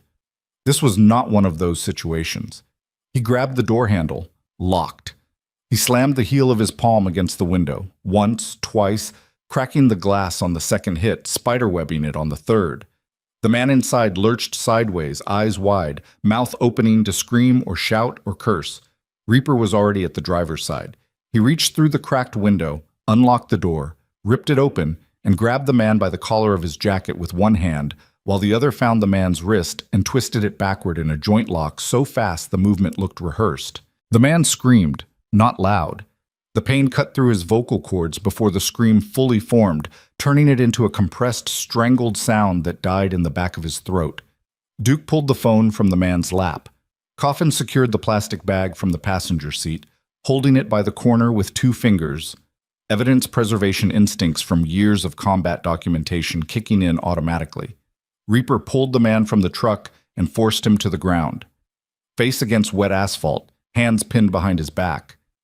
The man was average height, average build, wearing a dark jacket and jeans and work boots that looked like they'd been purchased for the specific purpose of not looking memorable. His face, pressed sideways against the pavement, was unremarkable in the same way Rourke's had been, the face of someone designed to disappear into the background of normal life. "Keith Whitfield?" Reaper said. The man's eyes went wide. The sound of his own name hit him harder than the pavement had. The realization that these weren't random bikers, that they knew who he was, that the compartmentalized anonymity he'd been promised had failed. I'm not, you've got the wrong, we've got the profile on your phone, Ghost said. He crouched beside the man's head. We've got the chemical kit on your seat. We've got your address, your name, and a server full of transaction logs that connect you to a network trafficking children across 6 states. So let's skip the part where you pretend to be confused. Whitfield stopped struggling. His body went limp against the pavement in the sudden, total surrender of a man whose options had collapsed from every direction at once. Ghost had seen this before, in interrogation rooms, in combat surrenders.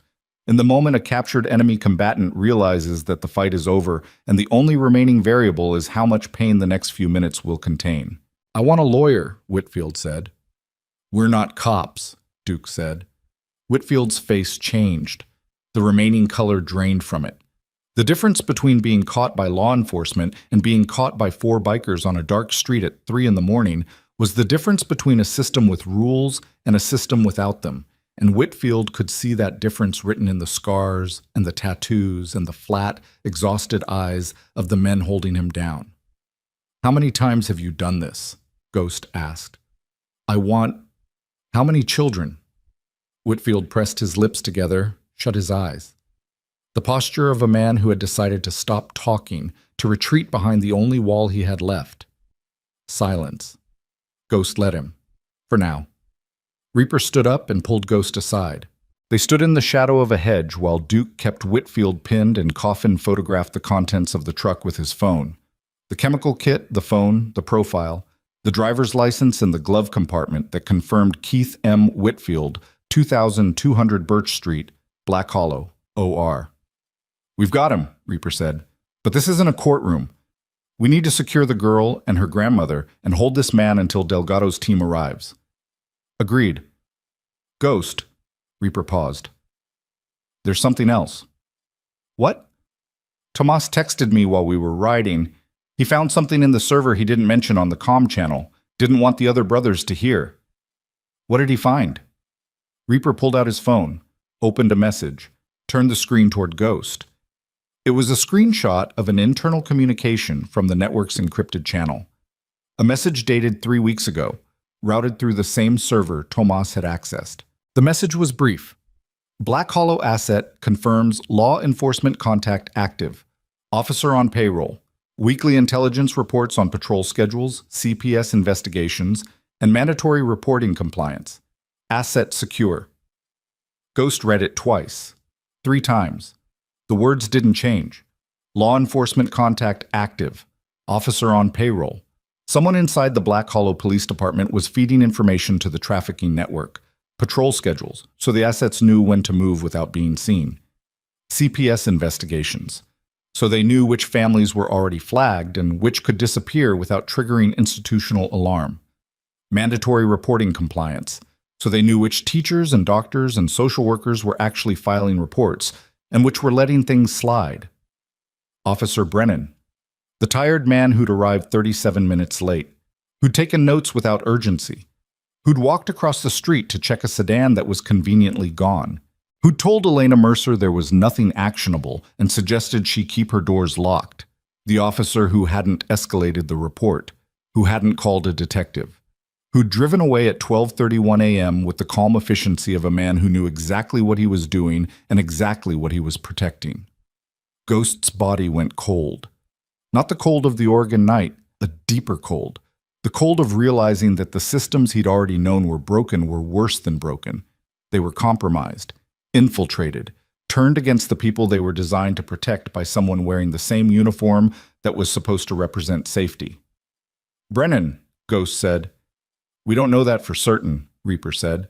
The message doesn't name the officer. Brennan responded to Elena's call tonight. He was the only officer on scene. He let the sedan drive away without pursuing. He didn't file an escalation report. He didn't call a detective. Circumstantial. Reaper.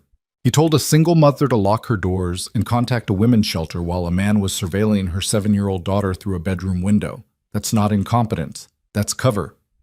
Reaper was silent. Ghost watched him process the information the way a computer processes a system-level error. Not emotionally, not reactively, but structurally. Recalculating every interaction, every assumption, every moment of the night through the lens of this new variable. If Brennan is compromised, Reaper said slowly, then the call Elena made tonight went through his hands, which means the network knows that Ivy was reported, that bikers were involved, that someone is actively interfering with their operation. Which means they know about us. Which means we're not just in a race against the clock. We're in a race against a network that already knows we're coming. Ghost felt the ground shift again. For the second time tonight, the operational landscape had changed beneath his feet. First at the trailer when the scale of the network revealed itself, and now on this dark street when the depth of its penetration became clear. This wasn't a lone predator. This wasn't even a network of predators operating in the shadows. This was a machine with tendrils inside the institutions meant to stop it. Police, possibly more. A system that had survived for 4 years and 87 completed transactions because it had people on the inside ensuring it would never be detected. Ghost thought about Ivy sleeping in her apartment with a deadbolt that didn't lock. He thought about Elena, who'd called the police and handed her daughter's situation directly to someone who might be working for the people who wanted to take her. He thought about Officer Brennan driving away at 12:31 a.m., with Ivy's address and her mother's work schedule, and the knowledge that a motorcycle club was involved, information that would be invaluable to a network deciding how to respond. "We need to get Ivy out of that apartment," Ghost said. "Ghost! Reaper, listen to me. If Brennan passed Elena's report to the network, they know exactly where Ivy is. They know her mother called the police. They know bikers showed up, and they know we left. If they're as efficient as these transaction logs suggest, they won't wait for another night. They'll move on Ivy now, tonight, while we're here on Cedar Lane, 3 miles from her building." The silence between them was the worst kind, the kind that confirms the thing you're most afraid of. Reaper's hand went to his phone. He dialed Tomas. "How many brothers are still at Ridgewood Terrace?" Reaper asked. "None," Tomas said. "You pulled everyone to the trailer site." Ghost was already running toward his bike. Cedar Lane to Ridgewood Terrace. 3 miles. 4 minutes if he pushed the engine hard enough to crack the speed limit in half. 4 minutes during which a 7-year-old girl and her mother sat in an apartment that every member of the Iron Vultures had left unguarded because they'd been chasing the network into the woods while the network circled back toward the one child they'd sworn to protect. Reaper was behind him. Duke secured Whitfield to the truck's steering column with zip ties and sprinted for his Harley. Coffin stayed with the prisoner and the girl on Cedar Lane. Someone had to, and Coffin understood triage the way combat medics understand it, the brutal calculus of deciding who needs you most when everyone needs you at once. 3 bikes fired. 3 engines shattered the silence of Cedar Lane. 3 Harleys screamed into the dark toward Ridgewood Terrace. Ghost's phone rang as he hit Franklin Avenue. He answered on speaker, holding the handlebars with hands that weren't shaking anymore because the fear had burned through the tremor and left something harder in its place. "Ghost," Tomas's voice was tight. "I just pulled Brennan's patrol logs from the county dispatch system. He responded to Elena's call tonight off route. His assigned patrol sector is west side. Ridgewood Terrace is east." He wasn't dispatched. He self-assigned, took the call before the east side unit could respond. And Ghost, he logged the call as resolved. Code 4. No further action. The east side unit never knew it happened. Code 4. All clear. The universal signal that a situation has been handled and no additional resources are needed. Brennan had intercepted Elena's call, responded personally, performed the appearance of an investigation, cleared the scene, and buried the report before anyone else in the department could see it. He hadn't been lazy. He'd been precise. Ghost leaned forward over the handlebars and pushed the Harley past 90. The engine screamed beneath him. The wind tore tears from his eyes that froze against his cheekbones. The road blurred into a stream of dark pavement and white lane markers and the distant shapes of buildings that meant he was close, almost there, almost back to the apartment where he'd made hot chocolate for a girl who trusted him more than she trusted anyone, and he'd left her. He'd left her to chase a lead into the woods while the real danger doubled back. Ridgewood Terrace appeared ahead. Dark, silent, the same crumbling brick, the same broken streetlight, the same parking lot cratered with potholes. And parked in front of Building B, engine running, lights off, was a black hollow police cruiser. Ghost killed his engine and coasted the last 100 yards in silence. He dismounted before the bike fully stopped, letting it drop against the curb with a metallic crash he didn't care about. Reaper was beside him. Duke, 30 seconds behind. The cruiser was empty, driver's side door ajar. The interior computer screen glowed with a dispatch log showing one active call, welfare check, 2B Ridgewood Terrace. Officer Brennan responding. A welfare check. At 3:47 a.m., on a unit Brennan had already cleared hours ago, on a family whose report he'd buried. Ghost took the stairs 3 at a time. His boots hit the concrete landing of the second floor, and he saw the door to apartment 2B standing open. Not broken, not forced, open. The way a door opens when someone with a badge knocks, and a frightened woman lets him in because she has no reason not to trust the uniform. He crossed the threshold and found Elena standing in the living room in her bathrobe, arms crossed over her chest, face white. Officer Brennan stood in the kitchen doorway, still in uniform, badge still clipped to his chest, one hand resting casually on his belt near the radio he hadn't used once tonight. And Ivy's bedroom door was closed. "Ma'am, As I explained, Brennan was saying in a calm, professional voice that made Ghost's skin crawl. Given the nature of tonight's events, Child Protective Services has recommended an immediate welfare assessment. I just need to speak with your daughter briefly and confirm. Step away from the door, Ghost said. Brennan turned. His face went through 3 expressions in rapid succession: surprise, recognition, calculation. The calculation was the most dangerous one. Ghost could see it happening in real time. Brennan assessing the situation, measuring his options, deciding how to play this. Sir, this is an active police welfare check, Brennan said. His voice stayed calm, practiced. I'm going to need you to step outside. CPS didn't send you, Ghost said. You're not on a welfare check. There's no dispatch record because you self-assigned, the same way you self-assigned Elena's call 4 hours ago. Brennan's hand moved from the radio to his hip, not to the weapon, to the space beside it, a positioning move, readiness without commitment. I don't know what you think you... We found the trailer, Ghost said. We found the server. We found the transaction logs and the 87 completed transfers and the encrypted message confirming a law enforcement contact on the network's payroll in Black Hollow. So drop the act, Brennan, because the FBI is already en route, and the only question left is whether you're standing in this apartment when they get here or walking out of it in front of me. Elena's face collapsed.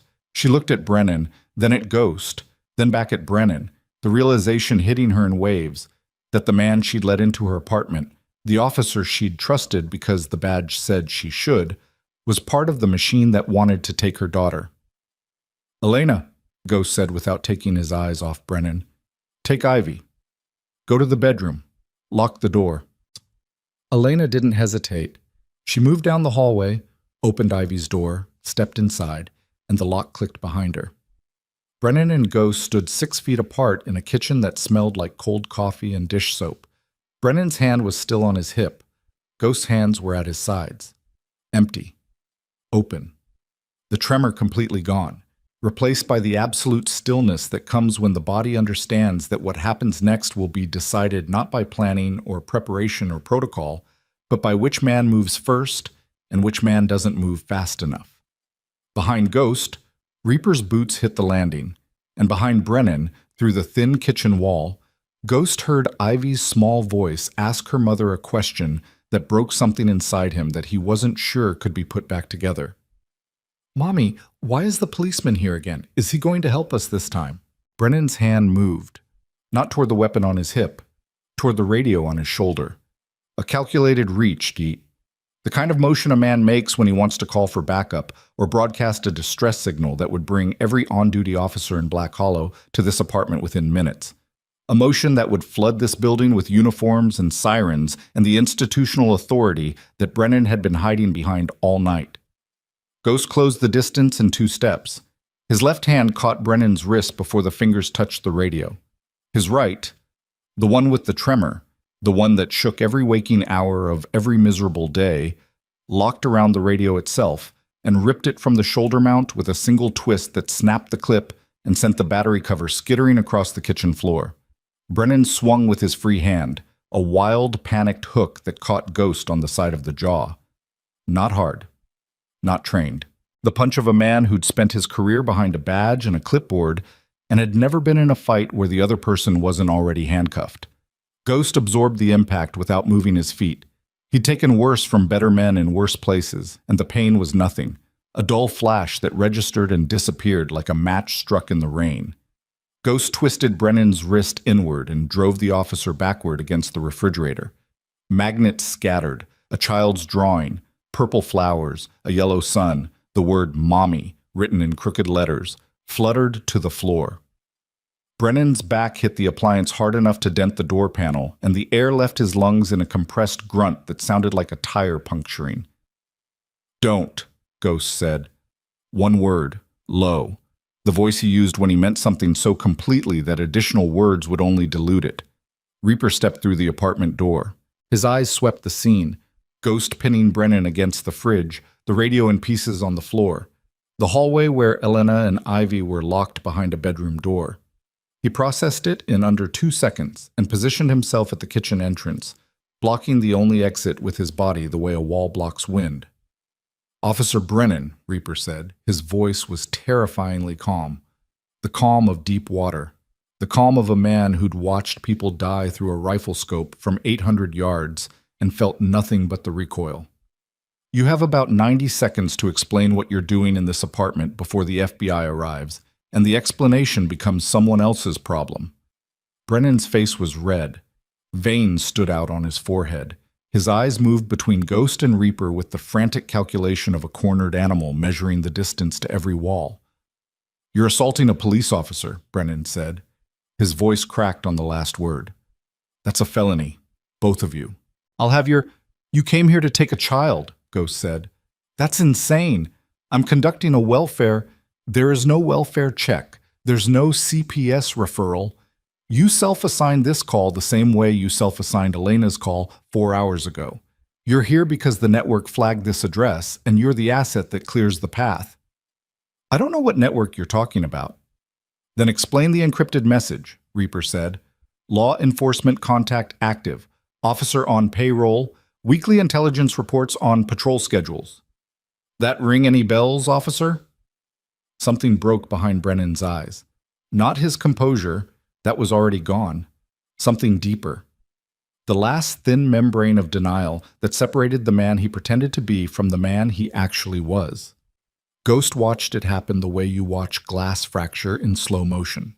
Invisible stress lines spreading outward from a single point of impact until the entire structure fails at once. Brennan stopped struggling. His body went slack against the refrigerator. His arms dropped to his sides. His chin lowered to his chest. And when he spoke, his voice was different, smaller. The voice of a man who'd been holding a mask in place for so long that removing it felt like removing skin. "You don't understand," Brennan said. "Then help us understand," Reaper said. "They have my son." The words dropped into the kitchen like stones into still water. Ghost's grip on Brennan's collar loosened by a fraction.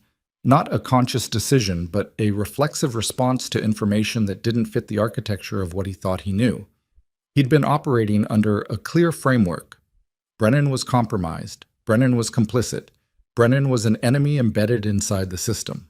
But those 3 words, "They have my son," introduced a variable that complicated everything. "Explain," Ghost said. Brennan's eyes were wet, not theatrical tears. The kind of moisture that comes from a pressure so extreme it forces fluid through the only available exit.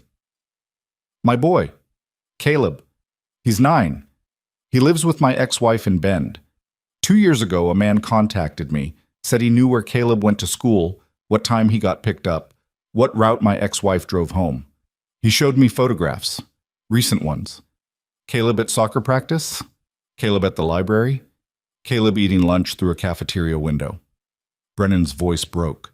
He steadied it the way a man steadies a broken bone, by holding it rigid and accepting that the pain was the price of function. He said if I cooperated, Caleb would be safe. If I didn't, Caleb would become a profile. Those were his exact words. Become a profile. I didn't even know what that meant until he explained the system. And then I understood that the only reason my son wasn't already in their files was because they decided I was more useful as an asset than Caleb was as a target. Ghost released Brennan's collar, stepped back, not out of sympathy, out of the need for distance. The need to see the full picture rather than the close-up, because close-up showed emotion and he needed information. "How long?" Ghost asked. 22 months. "What do they make you do?" "Patrol schedules. I send them my shift assignments every week. They know when and where every officer in this department will be, down to the hour. CPS flags. If a child abuse investigation opens in the county, I report it so they can determine if any of their targets are at risk of being removed from accessible households. And if a report comes in about suspicious activity near one of their targets," Brennan swallowed. "I intercept it. Respond personally. Clear it. Make sure it never reaches a detective's desk." "Like tonight," Ghost said. "Like tonight." "How many times?" Brennan closed his eyes. 11. 11 reports in 22 months that I buried. Parents calling about strange cars. Neighbors noticing unfamiliar people watching their kids. Teachers flagging behavioral changes. 11 times someone tried to tell someone something was wrong, and I made sure the system never heard it.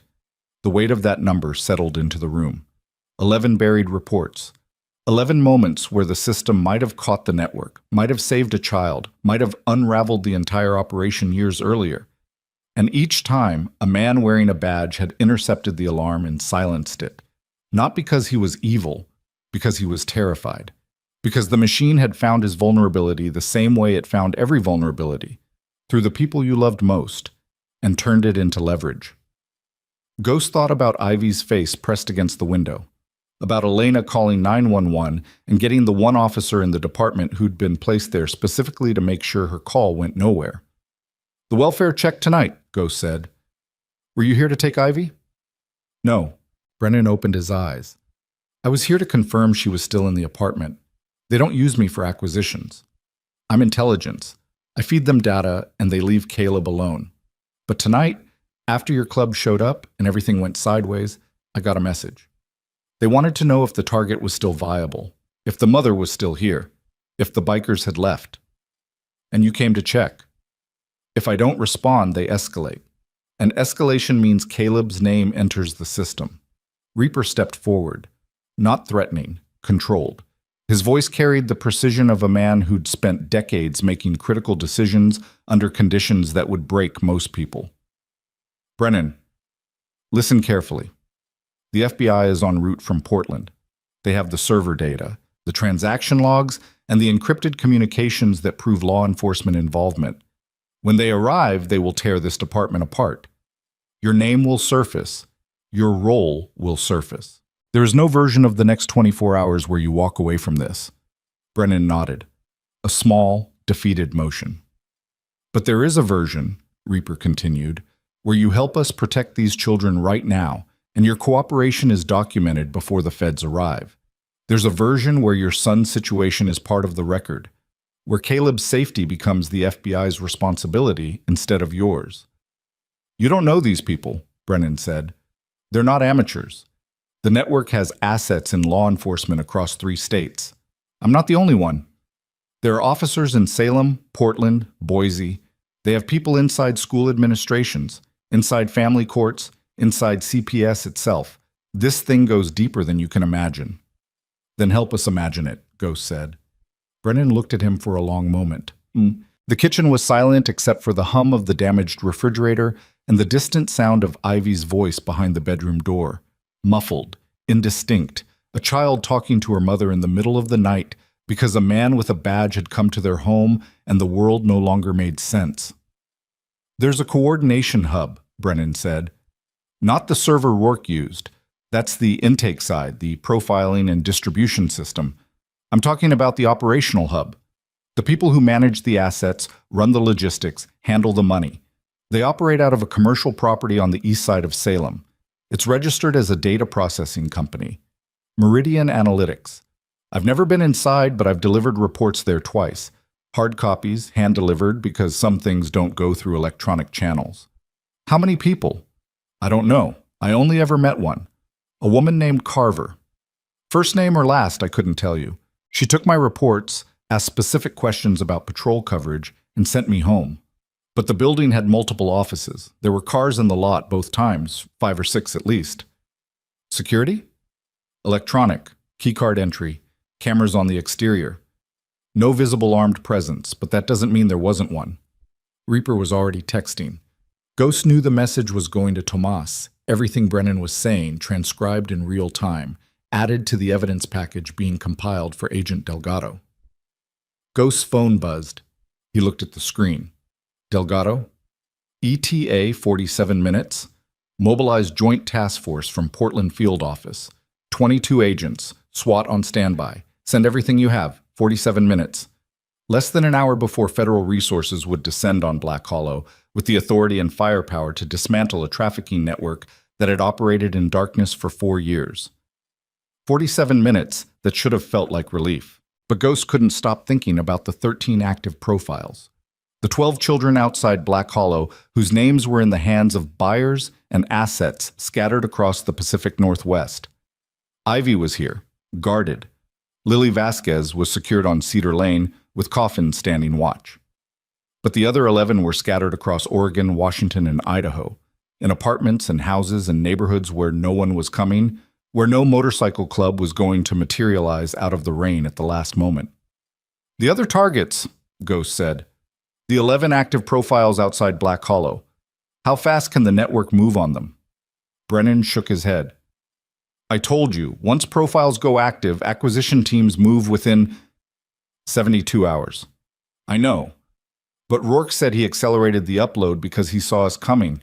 Does that mean the acquisition timeline also accelerated? I don't know. I'm not on the operational side. But if the network detected a threat, if they know their profiling node was compromised, standard protocol would be to execute all pending acquisitions immediately before the evidence chain leads back to the buyers.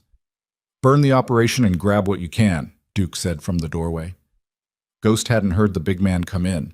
Duke filled the frame like a human barricade, face hard, eyes locked on Brennan with the particular intensity of a father listening to a man describe a system designed to steal children.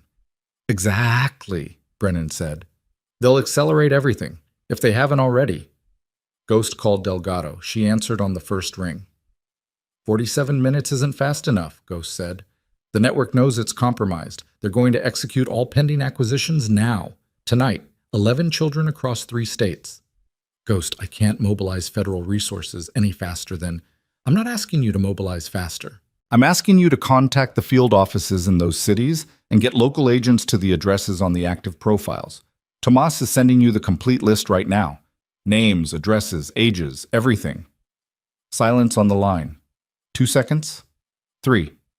Ghost could hear the machinery of a federal agent's mind processing an operational request from a civilian biker at 4 in the morning, the jurisdictional complications, the chain of command issues, the political risk of mobilizing multiple field offices based on evidence obtained by a motorcycle club through illegal entry. Send the list, Delgado said. I'll make the calls. The line went dead. Ghost looked at Reaper. Both men understood the fragility of what was happening. An FBI agent making phone calls in the middle of the night to field offices across the Northwest, requesting emergency protective details on 11 addresses based on a data dump from a biker who'd broken into a trailer in the woods. Some of those field offices would respond. Some wouldn't. Some would verify before acting. Some would act before verifying. And in the gaps between those responses, children would either be saved or lost. We've done what we can from here, Reaper said. It's not enough. It never is. Reaper's voice carried a weight that Ghost recognized. The weight of a man who'd spent a lifetime arriving too late. Too late for the soldiers who died before the medevac landed. Too late for the civilians caught in crossfire that smarter decisions could have prevented. Too late for his own daughter, who disappeared into a custody arrangement he couldn't fight because the court looked at his tattoos and his club affiliation and decided he wasn't fit. Some men carried that weight and crumbled. Reaper carried it and stood straighter, as if daring gravity to do its worst. Elena emerged from the hallway. Ivy was behind her, clutching her mother's bathrobe with one hand and the butterfly backpack with the other. The child's eyes swept the room. Ghost against the counter, Reaper in the doorway, Brennan slumped against the refrigerator, Duke blocking the entrance like a wall of leather and silence. What's happening? Elena asked. Her voice was raw, scraped clean of everything except the primal need to understand the threat level so she could calibrate her fear. We need to move you, Ghost said. Both of you, tonight. This apartment isn't safe. Move us where? The Iron Vultures have a clubhouse on Route 7, 8 miles north. Reinforced building, gated property, brothers on site around the clock. You want me to take my daughter to a biker clubhouse? I want you to take your daughter somewhere that the people trying to hurt her can't reach. Elena looked at Brennan, the officer who'd stood in her kitchen and lied to her face. The man whose badge was supposed to mean safety and instead meant the opposite. Ghost watched her process the betrayal. Not with anger, not yet, but with the slow, devastating recalibration of a woman realizing that the last institution she trusted had been weaponized against her child. Okay, Elena said. One word. The heaviest word a mother can say when it means giving up control and placing her child's life in the hands of strangers who ride motorcycles and carry scars and look like the kind of men she'd spent her whole life avoiding. Ivy tugged on Ghost's vest. He looked down. "Are we going on the bike again?" she asked. "Yeah, kid. One more ride." "Is the bad man going to follow us?" Ghost crouched down, eye level, the same way he'd met her the first time, outside the gas station in the rain, when she was a terrified girl clutching a butterfly backpack, and he was a broken man who'd forgotten what it felt like to be trusted. "Nobody is going to follow you," he said. "Not tonight. Not ever again." Ivy studied his face. The scar, the exhaustion. The eyes that had seen things no person should see and carried the evidence in their permanent expression. She reached out and touched the tremor in his right hand, just laid her small fingers against his shaking knuckles with the unbearable gentleness of a child who recognizes damage in another person because she carries her own. "Your hand shakes," she said. "I know." "Does it hurt?" "Sometimes. My stomach hurts when I'm scared. My counselor says it's because feelings live in your body, not just your head." Ghost felt something move behind his ribs, not the crack from earlier, something deeper, something that had been locked in the cage alongside the rage and the violence and the self-destruction, something he'd forgotten was in there because he'd stopped looking. "Your counselor sounds smart," he said. "She's okay. She has a plant on her desk that's dying, though. She should water it more." Despite everything, the terror, the exhaustion, the knowledge that somewhere in the dark a network was scrambling to steal children before the walls closed in, Ghost almost laughed. Almost. The sound caught in his throat and stayed there, trapped between the man he was and the man this 7-year-old seemed to think he could be. They moved fast. Elena packed a bag in 4 minutes, clothes for Ivy, her own work uniform, documents, medication.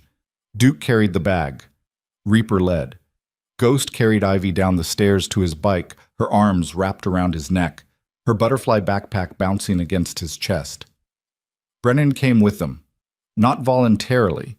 Duke walked behind him with a hand on his shoulder that weighed approximately the same as an anvil, guiding him toward the bikes with the patient, implacable force of a man who understood that this officer was both a criminal and a victim, and that sorting out which was which would be someone else's job. The parking lot was dark. The police cruiser sat empty, interior light fading. Ghost scanned the street out of habit, the same habit that had saved his life in Kandahar, in Reno, in a dozen parking lots and back roads where the world showed its teeth without warning. Something moved. At the edge of the parking lot, near the dumpster. A shape that didn't belong to the building or the fence or the shadows. A human shape, standing motionless in the gap between the dumpster and the chain-link fence, watching. Ghost's hand went to Duke's arm, squeezed once. The big man froze. Reaper saw the freeze and stopped. Elena, reading the sudden tension in everybody around her, pulled Ivy close. The shape moved again, stepped forward, into the light from the one working street lamp. A man, average height, dark jacket, hands in his pockets, face obscured by a baseball cap pulled low. "Officer Brennan," the man said. His voice was conversational, pleasant almost. The voice of someone greeting a colleague at a company function. "You missed your check-in." Brennan's entire body went rigid. Ghost felt it through Duke's grip. A chain reaction of terror transmitted from one man's nervous system through physical contact to another. "That's him," Brennan whispered. "That's the handler." The man in the baseball cap took another step forward. His hands stayed in his pockets. His posture was relaxed, confident. The posture of a person who believed they were in control of the situation despite being outnumbered 4-1, which meant either he was delusional or he had a reason for the confidence that Ghost couldn't see. "I see you brought friends," the man said, looking at the bikers. "That's unfortunate. We prefer our relationships to be, exclusive." "Who are you?" Reaper said. "That's not really how this works." The man's head tilted slightly.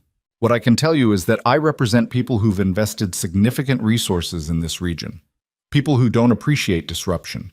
People who've spent 4 years building infrastructure that your little midnight ride is threatening to destroy." "Good," Ghost said. The man smiled. The same kind of small, controlled smile that Rourke had worn in the trailer. The smile of someone holding a card they believed was higher than yours. "You think you've won something tonight," the man said. "You found a trailer. You caught a profiler. You intercepted one local asset. You think that matters? We have profilers in 12 states, assets in twice that many cities, law enforcement contacts that go deeper than a single patrol officer in a town nobody's ever heard of. You've pulled one thread from a fabric that stretches across the entire western half of this country. And pulling threads doesn't destroy fabric. It just tells us where the weak points are." "You're standing in front of 4 men who've spent their lives in wars," Reaper said. "Choose your next words very carefully." "I'm standing in front of 4 men who've spent their lives losing wars," the man said. His voice didn't change, didn't harden, stayed pleasant. "That's what soldiers do, isn't it? They fight, and they lose, and they come home broken, and they join little clubs and ride their little motorcycles and pretend they're still relevant. But you're not relevant. You're a complication, and complications get resolved." He pulled one hand from his pocket. Not a weapon. A phone. He held it up so the screen faced the bikers. On it was a live image, a video feed, streaming in real time. A child's bedroom, a small bed with a dinosaur blanket, a nightlight casting orange shadows on the wall, and sitting on the bed, unaware of the camera, was a boy of about 9, reading a book with a flashlight under his covers. Caleb, Brennan's son. "That feed is live," the man said, "from a camera placed in the boys' room 6 months ago. The people watching that feed right now are not patient people. If Officer Brennan's cooperation ends tonight, the boys' safety ends tonight. If the information you've gathered reaches the FBI before we've had time to relocate our critical infrastructure, the boys' safety ends tonight. If any of you make a decision in the next 30 seconds that I don't approve of, the boys—" Duke moved. Ghost had seen Duke move fast before, in the trailer, through the window, across the outbuilding. But this was different. This was the speed of a man who'd spent 12 years as an Army Ranger and whose daughter was 12 years old and who was watching a 9-year-old boy used as a bargaining chip on a phone screen by a man in a parking lot at 4 in the morning. Duke covered the distance between himself and the handler in 3 strides and hit the man with a tackle so violent it lifted both of them off the ground. They landed on the wet asphalt with a sound like a car wreck. The phone skittered across the pavement. The handler's baseball cap flew off, revealing a face that was as unremarkable as every other face in this network. 40s, clean-shaven, the kind of face that parents trust and neighbors wave to and nobody remembers seeing because there's nothing to remember. Duke pinned him, both hands on the man's shoulders, knees on his arms. The weight differential was catastrophic. Duke had 60 pounds on the handler, and every one of those pounds was compressed rage. "Where's the camera?" Duke said. His voice shook, not with fear, with the effort of not killing the man beneath him. "Where's the boy?" The handler coughed, smiled through the cough, blood on his teeth from where his lip had split against the pavement. "Dead man's switch," the handler said. "I don't check in every 30 minutes. The team watching that feed executes the contingency. You've got about 22 minutes left on the current cycle." Ghost grabbed the phone from the pavement. The video feed was still live. The boy was still reading, still unaware, still safe in the false warmth of a bedroom that contained a camera placed there by people who'd been watching him for 6 months. "Delgado," Ghost said into his own phone. "Emergency. We need agents at—" He looked at Brennan. "What's the address?" Brennan gave it, shaking, barely standing, watching the live feed of his son on a stranger's phone while a biker held the man who controlled the camera against the pavement of a parking lot in a town that the world had forgotten. Ghost relayed the address. Delgado didn't ask questions. The line went dead, and Ghost knew. He knew with the certainty of a man who'd trusted this woman with his life in a war zone that she was already dialing, already mobilizing, already sending someone to Ben to get to that boy's bedroom before the 22 minutes expired. But 22 minutes was 22 minutes, and Ben was 2.5 hours from Portland, and the nearest FBI field office was in Eugene, 45 minutes away at best. Ghost looked at Reaper. Reaper looked at the phone, at the boy reading under his covers, at the timer that existed only in the handler's claim, but felt as real and as heavy as a bomb strapped to the underside of everything they'd built tonight. "He's bluffing," Reaper said, low, just to Ghost. Dead man switches require infrastructure, reliable communication, contingency teams positioned and ready. This isn't a military operation. It's a criminal network, and criminal networks cut corners. And if he's not bluffing, then a 9-year-old boy in Bend has less than 20 minutes. Ghost felt the cage door inside his chest straining. The thing behind it, the violence, the rage, the capacity for destruction that the war had installed and the years had failed to remove, was pressing against the bars with a force that made his vision narrow and his breath come shallow and his hands go completely still. I know someone in Bend, Duke said. He was still on top of the handler, knees on arms, face inches from the man's bleeding smile. My ex-wife. She lives 4 blocks from Brennan's ex. If I call her, if I tell her what's happening, she can get to that house in 5 minutes. You haven't spoken to your ex-wife in 8 months, Reaper said. I know. She filed a restraining order, Duke. I know that too. Duke pulled out his phone with one hand while keeping the handler pinned with the other. He dialed a number and held the phone to his ear and waited while it rang in the dark, in the cold, in a parking lot where a child's drawing of purple flowers lay crumpled somewhere on a kitchen floor and a 9-year-old boy read under a dinosaur blanket 200 miles away, with no idea that his life depended on whether a woman who hated a man who loved her would answer her phone at 4 in the morning. She answered on the 7th ring. Claire, Duke said, don't hang up. A boy is in danger. 1620 Maple Drive in Bend. His name is Caleb. He's 9. Someone is watching him through a camera in his bedroom, and I need you to get to that house and get him out. Right now. Right now, Claire. Ghost couldn't hear the response, but he watched Duke's face, watched it pass through something that looked like pain and fear and hope and the devastating vulnerability of a man asking the person who'd shut him out to save someone else's child. Thank you, Duke whispered, and hung up. The handler laughed, a wet, bloody sound that bubbled through split lips. You think a phone call fixes this? He said. You think one woman knocking on one door stops anything? We have people in 11 cities. We have assets you haven't even... Duke leaned down, close. So close their foreheads nearly touched. Stop talking, Duke said. The handler stopped talking. Ghost checked the time. 4:11 a.m. 47 minutes until Delgado's team was supposed to arrive. 20 minutes, give or take if the handler was telling the truth, before whatever contingency he'd described would trigger. 5 minutes, maybe less, before Claire Dunham covered 4 blocks of residential Bend in her car and knocked on a door and tried to convince a stranger that her son was being watched. Every variable was a guess. Every timeline was approximate. Every outcome depended on people Ghost couldn't see making decisions he couldn't control in places he couldn't reach. This was what helplessness felt like. Not the absence of action. He'd taken action all night, more action than most people take in a year. Helplessness was the gap between what you could do and what needed to be done. The distance between your reach and the throat of the thing trying to hurt the people you'd promised to protect. Reaper's phone buzzed. He looked at the screen. His face didn't change, but something behind his eyes did. A flicker so brief it could have been imagined, except Ghost had known this man for 10 years and knew that flicker was the closest Reaper ever came to showing relief. Tomas, Reaper said. The FBI advance team just arrived at the trailer. 4 agents. They've secured Rourke, and they're imaging the servers. That's the evidence side, Ghost said. What about the field offices? The 11 other cities? Delgado says Portland field office has contacted Eugene, Boise, and Seattle. Teams mobilizing now. Now isn't good enough. Now means agents getting dressed, driving to offices, briefing supervisors, organizing convoys. Kids could be gone by the time they reach the addresses. I know. Ghost's phone rang. Unknown number. He answered. Ghost. Claire Dunham's voice. Breathless, scared.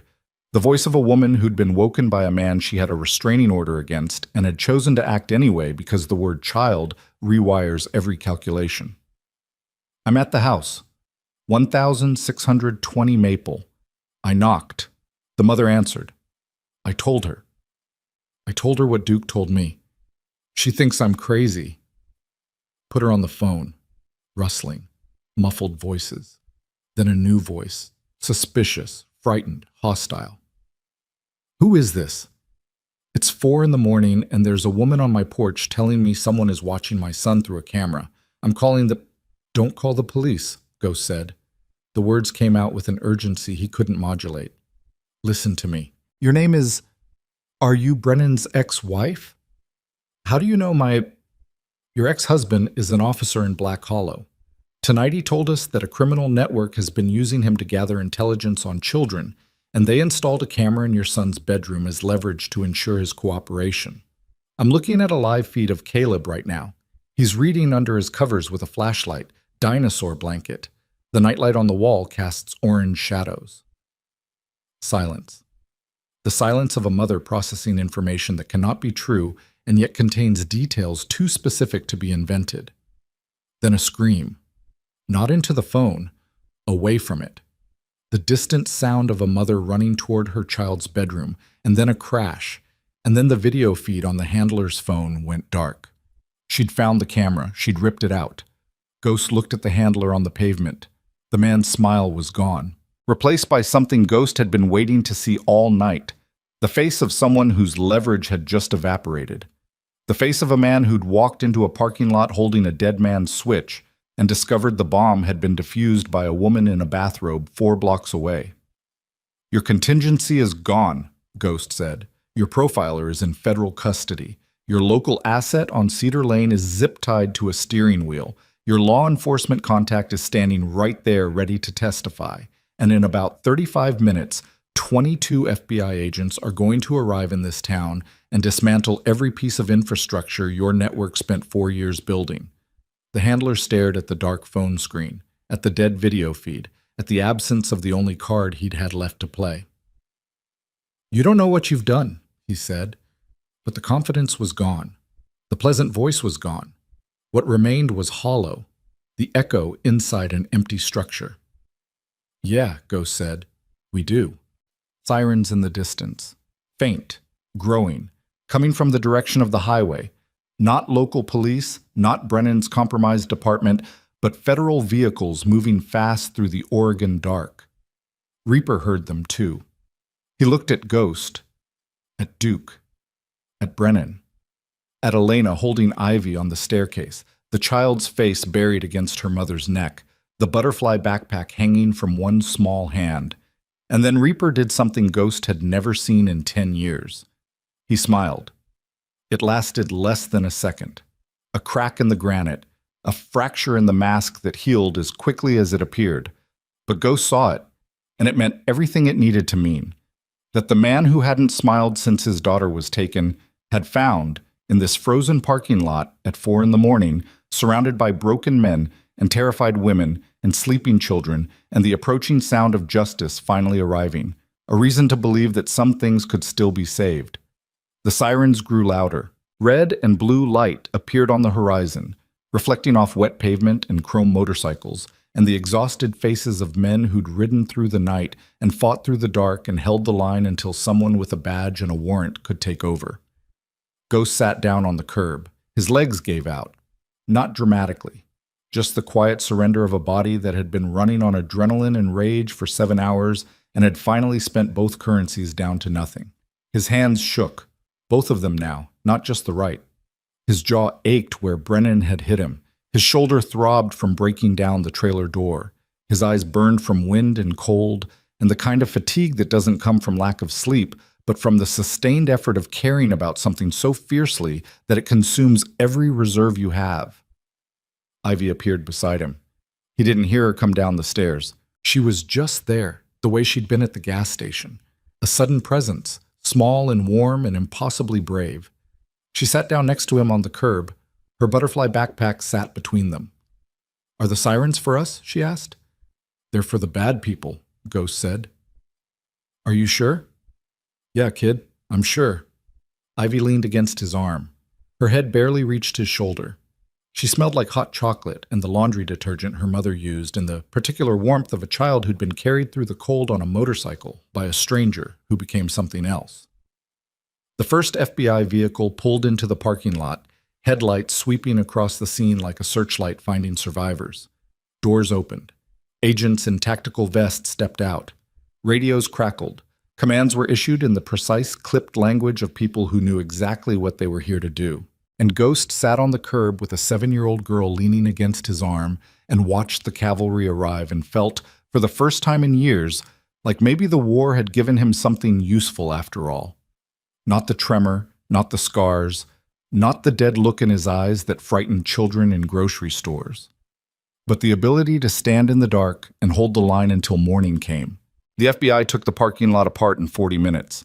Agents moved through Ridgewood Terrace with the systematic efficiency of people trained to process chaos into evidence, photographing the police cruiser, cataloging Brennan's radio fragments from the kitchen floor, placing the handler in federal handcuffs that clicked shut with a sound so final it felt like punctuation at the end of a sentence the whole night had been writing.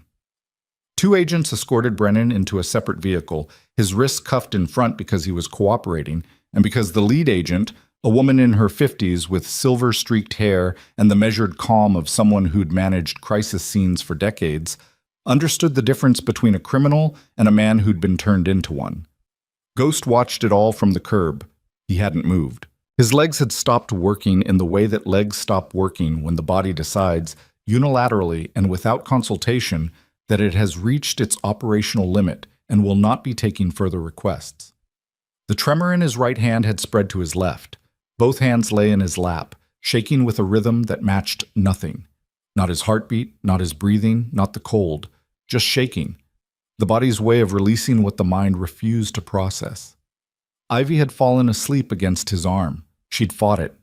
He'd felt her fighting it, the small jerks of a child startling herself awake, the tightening of her fingers on his sleeve each time her head dipped, the stubborn refusal to surrender consciousness in a world that had proven, repeatedly and without mercy, that bad things happened when she closed her eyes. But exhaustion is a force that even the bravest 7-year-olds cannot defeat, and at some point between the arrival of the 3rd FBI vehicle and the departure of the handler in the back of a federal sedan, Ivy's grip loosened, her breathing slowed, and she slept. Ghost didn't move his arm. He let it go numb, let the blood pool and the nerves compress and the muscle ache. A small price, the smallest price he'd ever paid for anything that mattered. Agent Rachel Delgado found him at 5:17 a.m. She looked different than he remembered. 3 years had added lines around her eyes and a hardness to her jaw that hadn't been there during their service together. She wore a tactical vest over a button-down shirt that she'd clearly thrown on in the dark, one side untucked, collar creased wrong. Her badge hung from a lanyard around her neck. Her sidearm sat on her hip in a retention holster that she touched reflexively every few minutes, the way Ghost touched his vest pocket where the dead cigarette butts lived. She stood in front of him and looked down at the sleeping child against his arm and said nothing for a long time. "You look like hell," she finally said. "Feel like it too." "The girl?" "Ivy Mercer, 7. She's the one who started all of this." Delgado crouched down. Not to examine Ivy, to meet Ghost at eye level, the way you approach someone who's been through something and needs to be met where they are, not pulled to where you think they should be. "We got to 9 of the 11, she said. Ghost's chest tightened. 9. 9 confirmed safe. Field agents reached the addresses and made contact with families. 9 children are in protective custody as of 20 minutes ago. And the other 2? Delgado's face changed, not dramatically, a shift in the muscles around her eyes. The kind of micro-expression that people who deliver bad news for a living develop as a replacement for the kind they can't afford to show. 1 family in Boise. The address on file was outdated. Family moved 3 months ago. We're tracking them through county records. They're not in immediate danger because the network's Boise asset was arrested an hour ago on an unrelated warrant. He was already in custody before the acquisition order came through. That's 10. What about 11? Delgado paused. A 6-year-old boy in Tacoma, Marcus Webb. When agents reached the address, the grandmother who watches him said he was at a sleepover. We contacted the sleepover family. He's safe. He was eating cereal and watching cartoons when the agents called. Ghost closed his eyes. 11 for 11. 13 if you counted Ivy and Lily Vasquez. 13 children who would wake up this morning in beds that were still their own, in homes that were still standing, in lives that had been targeted for destruction and were instead through a chain of events that began with a tiny hand grabbing the back of a leather vest in the rain, still intact. Rourke? Ghost asked. In federal custody, singing like a bird. His attorney hasn't even arrived yet, and he's already given us names, dates, financial records. The server data Tomas preserved is the most comprehensive intelligence package on a trafficking network that the Portland field office has ever received. It's going to take months to process, but the preliminary analysis suggests connections to operations in at least 8 states. The handler? The one Duke tackled? Real name is Martin Coyle. No prior record, which is consistent with the network's recruitment pattern. Clean backgrounds, community ties, invisible. He's not talking, but he doesn't need to. We have his phone, the video feed he was using to monitor Brennan's son, and the communication logs that link him to the server. He's done. Brennan. Delgado's expression shifted again. This time, Ghost recognized it. The expression of a federal agent navigating the morally complicated territory between justice and compassion. Brennan is going to face charges, she said. There's no avoiding that. 22 months of obstruction, evidence suppression, accessory counts for every acquisition that occurred during his period of cooperation. But his testimony about being coerced through threats to his son, combined with his cooperation tonight, will factor significantly into sentencing. He's not going to walk free, but he's also not going to disappear. And his son? Caleb is safe. The camera has been removed. Brennan's ex-wife is cooperating fully with our agents. The boy doesn't know what happened. His mother told him there was a power surge that affected some electronics in the house, and he accepted it because he's 9, and power surges are boring, and the book he was reading was not. Ghost almost smiled. Almost. The expression got as far as the corners of his mouth before the exhaustion pulled it back down. Meridian Analytics, he said. The hub in Salem that Brennan mentioned. SWAT hit it at 4:45 a.m. 4 individuals detained. Server seized, financial records secured.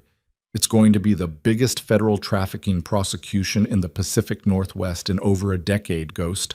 And it started because a little girl grabbed your vest at a gas station. Delgado stood up, looked at him for a moment with an expression he couldn't quite read, something between pride and grief, and the particular sadness of a person who understands that the man in front of her could have been so many things and chose to be this. I'm sorry I didn't call, Ghost said. You're sorry you didn't call. For 3 years, I should have... Ghost, she held up one hand. You rode through a freezing night, broke into a predator's trailer, uncovered a trafficking network, protected 2 children, exposed a compromised officer, and handed the FBI enough evidence to save 13 kids and prosecute dozens of criminals. You can apologize for the phone call later. Right now I need you to give your statement to Agent Marcos over there, and then I need you to go somewhere warm and sleep before you fall over. She walked away, then stopped, turned back. Ryder, his real name. She was the only person outside of DMV records who used it. Yeah? You did good tonight. The men you rode with did good. I know the law doesn't always make room for what happened here, and I know some of the things your club did tonight fall into gray areas that my reports will have to address carefully. But those 13 families are going to wake up tomorrow with their children still in their homes, and that matters more than any procedural argument a defense attorney is going to make. She turned and walked toward the command vehicle, and Ghost watched her go, and something that had been knotted inside his chest for 3 years loosened by a single turn. The sun came up at 6:42 a.m. Not dramatically, not the cinematic sunrise that movies use to signal that the darkness is over and the world is clean. An Oregon winter sunrise, gray light seeping through gray clouds, turning the sky from black to charcoal to the color of old dishwater. The kind of sunrise that doesn't promise anything except that the planet is still turning and another day is starting whether you're ready for it or not. Ghost was ready. He carried Ivy to Elena's borrowed car, a vehicle provided by the FBI's Victim Services Coordinator, a practical sedan with a car seat that someone had installed while Ghost was giving his statement. Ivy didn't wake during the transfer. She curled into the car seat with the instinctive trust of a child who'd decided, somewhere in the terrible hours of the night, that the arms carrying her were safe. Elena stood beside the car. She looked like she'd aged 5 years and 7 hours. Her eyes were swollen. Her hands clutched the car keys so tightly, her knuckles were white. She watched Ghost buckle Ivy into the seat with a gentleness that seemed to confuse her. This man with scars and tattoos and a leather vest that smelled like engine oil and cigarettes, handling her daughter as if she were made of something precious. "I don't know how to thank you," Elena said. "Don't need to. I was wrong about her, about the car. She told me and I didn't listen. You were tired, Elena. You were working double shifts and raising a kid alone and surviving on 4 hours of sleep. You didn't dismiss her because you didn't care. You dismissed her because your body and your brain were running on fumes, and you couldn't afford to believe the world was that dangerous because you didn't have the resources to fight it." Elena's face crumpled, not into tears, into the raw, unguarded expression of a woman hearing her own pain described by someone who understood it, not because he'd studied it, but because he'd lived adjacent to it his entire life. "She trusts you," Elena said. "I don't know why. I've never seen her trust anyone that fast." Kids know things adults have forgotten how to see. Elena reached out and touched his arm. Just a touch. Brief. The contact of one damaged person acknowledging another. "Will we see you again?" she asked. Ghost looked at Ivy sleeping in the car seat, butterfly backpack on her lap, lips slightly parted, the faintest trace of hot chocolate still visible at the corner of her mouth. "Yeah," he said. "You will." He didn't make promises he couldn't keep, but this one he could. This one he would. The Iron Vultures regrouped at a diner on Route 7 that opened at 6 and didn't ask questions about why 22 men in leather walked through the door looking like they'd been through a war. The diner was called May's, and it had been there since 1974, and the woman who ran it, May's granddaughter, a 60-year-old named Donna, with forearms like a longshoreman and a coffee pot that never seemed to empty, took one look at the bikers filling every booth and every counter stool and said, "You boys look like you need the works." Nobody argued. Ghost sat at the counter between Reaper and Duke. The coffee was too hot and too strong and tasted like the best thing Ghost had ever put in his mouth. The warmth spread through his hands, through his chest, into the cold places that the night had hollowed out. Steam rose from the mug and fogged his vision, and he let it, because for the first time in 7 hours he didn't need to see clearly. He just needed to sit still and breathe and let the heat do its work. Reaper held his coffee the same way he always did, both hands, careful, like something fragile. But something about the way he held it was different this morning. Ghost noticed it and couldn't name it at first, and then he could. Reaper was holding the mug the way a man holds something he's not afraid of losing, not gripping, not clutching, just holding. "Delgado called," Reaper said. "Meridian Analytics is gutted. 4 arrests. One of them was a woman named Carver, the one Brennan mentioned. She had direct connections to buyers in 11 cities. The financial trail goes through 3 shell companies and ends at accounts in 2 countries. It's going to take the feds years to untangle it all, but the operational network is done. The pipeline is shut down." "What about the 87? Ghost asked. The number that had been sitting in his chest like a stone since Tomas showed him the spreadsheet in the trailer. 87 completed transfers, 87 children who'd already gone through the machine. Delgado says the transaction logs include enough identifying information to trace most of them. It's going to be the largest recovery operation in FBI history. Some of those kids have been missing for years, Ghost. Some of them are in states they've never heard of, living under names that aren't theirs, with people who aren't their families.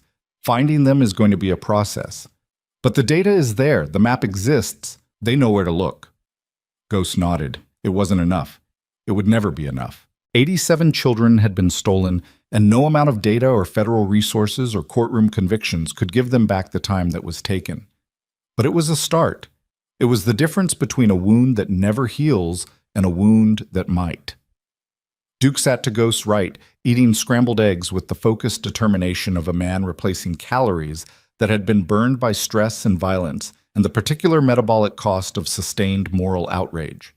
His phone sat face up on the counter beside his plate. He checked it every 30 seconds. "Claire?" Ghost asked. Duke nodded. "She texted. Caleb's okay. She's staying with Brennan's ex-wife until the FBI security detail arrives." "How'd she sound?" Duke paused, set down his fork. stared at his coffee for a moment. She said she didn't know I had it in me, Duke said. To call her like that. To ask for help. She said she thought I was too proud. Were you? Yeah. Until tonight. Duke picked up his fork and went back to his eggs. But something in his posture had shifted. A loosening in the shoulders. A settling in the spine. The posture of a man who'd opened a door he'd thought was locked forever and found that the person on the other side had been waiting. Coffin arrived at the diner 40 minutes later, having turned over his position at Cedar Lane to the FBI security detail assigned to Lily Vasquez and her grandmother. He walked through the door with the particular exhaustion of a man who'd spent 2 hours standing guard in the cold watching a 7-year-old's house and thinking about every child he'd failed to save during 3 tours as a combat medic. The ones who stepped on IEDs, the ones caught in crossfires, the ones who bled out in his arms in dusty villages with names he still couldn't pronounce without his throat closing. He sat down at the counter.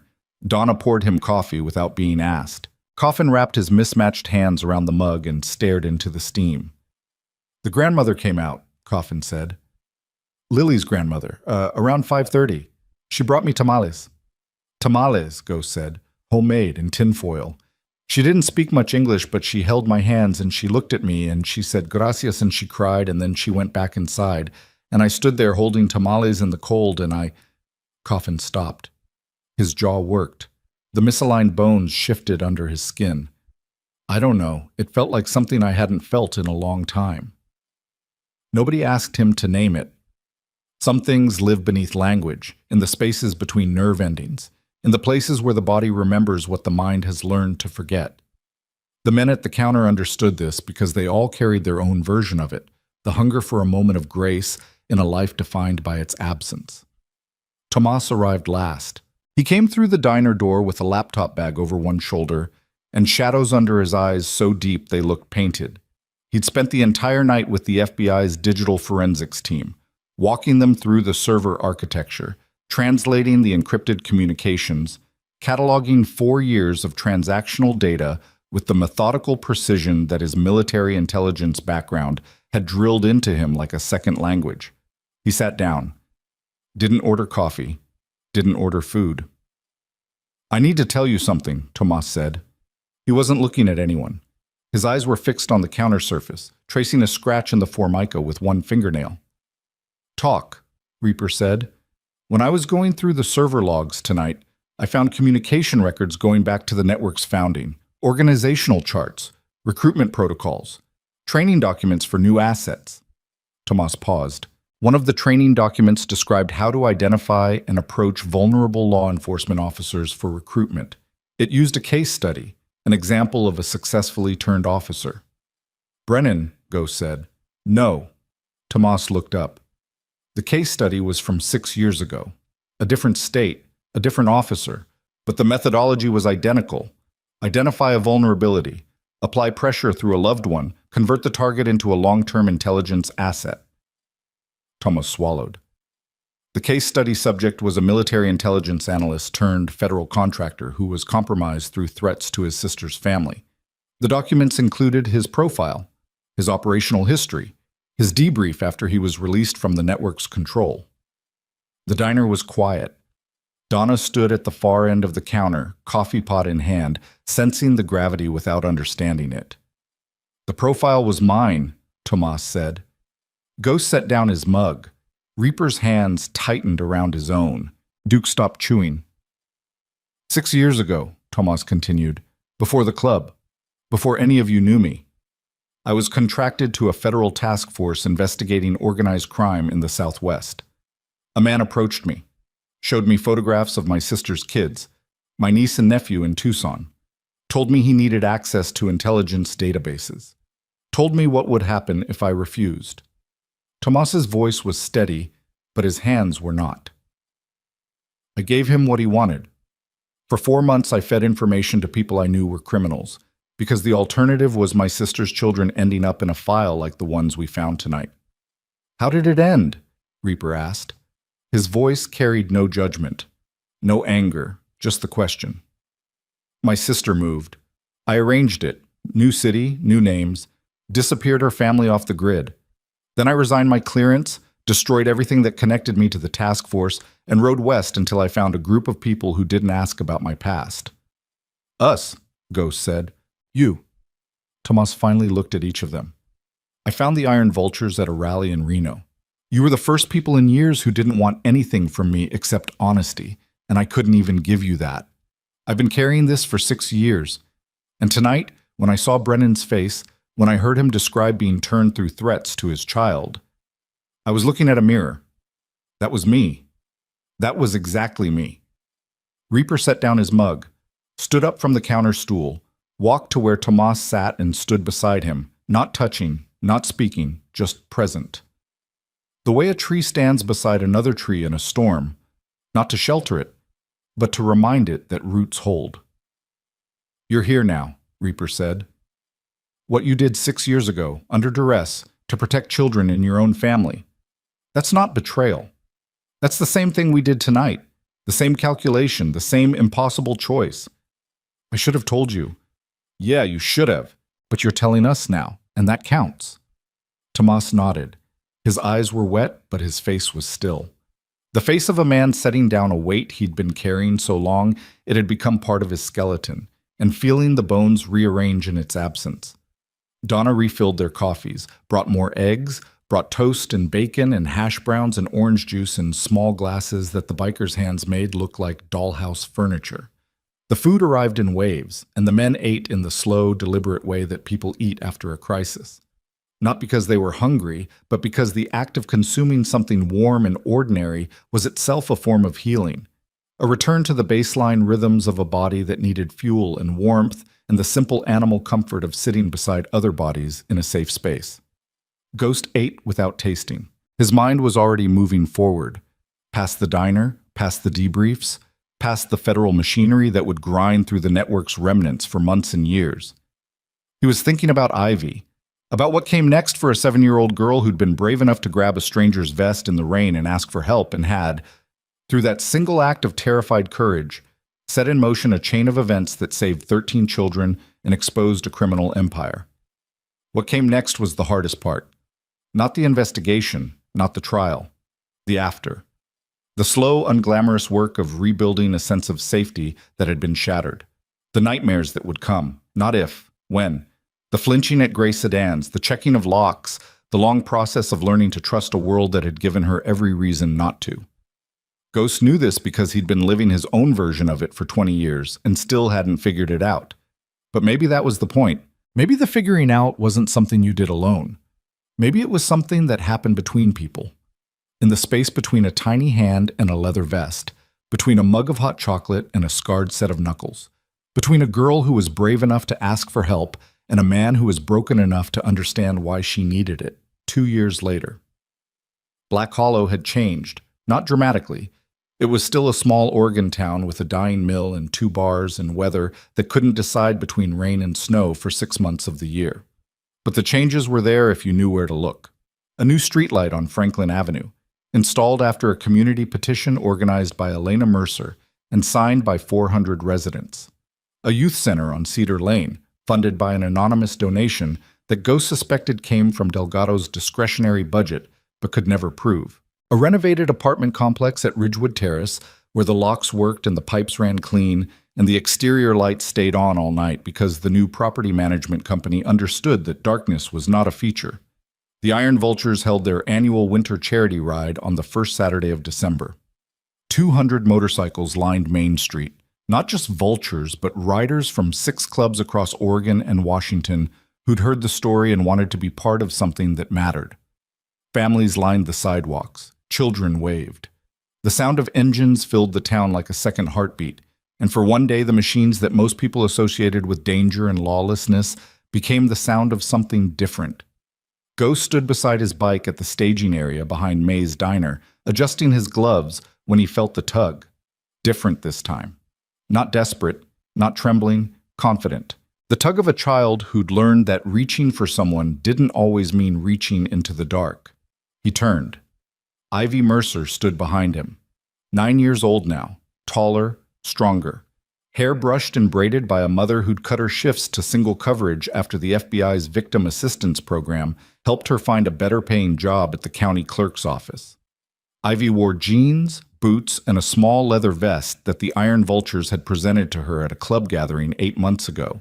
Custom-fitted, hand-stitched by a brother named Sal, who'd done leather work in prison and now ran a legitimate shop on Route 7. The vest carried one patch, centered on the back, hand-embroidered, Honorary Vulture. "Hey, kid," Ghost said. "Hey, Ghost." She said his name the way club brothers did, with the easy familiarity of someone who'd earned the right to use it. Not as a stranger, not as an outsider, as family. "You ready for the ride?" Ghost asked. "Born ready." She grinned, a real grin, the kind that reached her eyes and stayed there without the shadow of something darker pulling it back. "My counselor says I've made excellent progress with my anxiety responses." "Yeah? What else does your counselor say?" "She says that brave people ask for help. She's been saying that since I was 7. I think she only has like 4 sayings." "Is the plant still dying?" Ivy laughed. "She got a new one, a cactus. She says it's harder to kill." Ghost felt the thing behind his ribs again. Not the crack, not the fracture, the loosening. The slow tectonic shift of something that had been locked in place for years finally finding room to move. It wasn't happiness. He wasn't sure he had the wiring for happiness in the way that other people described it. It was something more fundamental.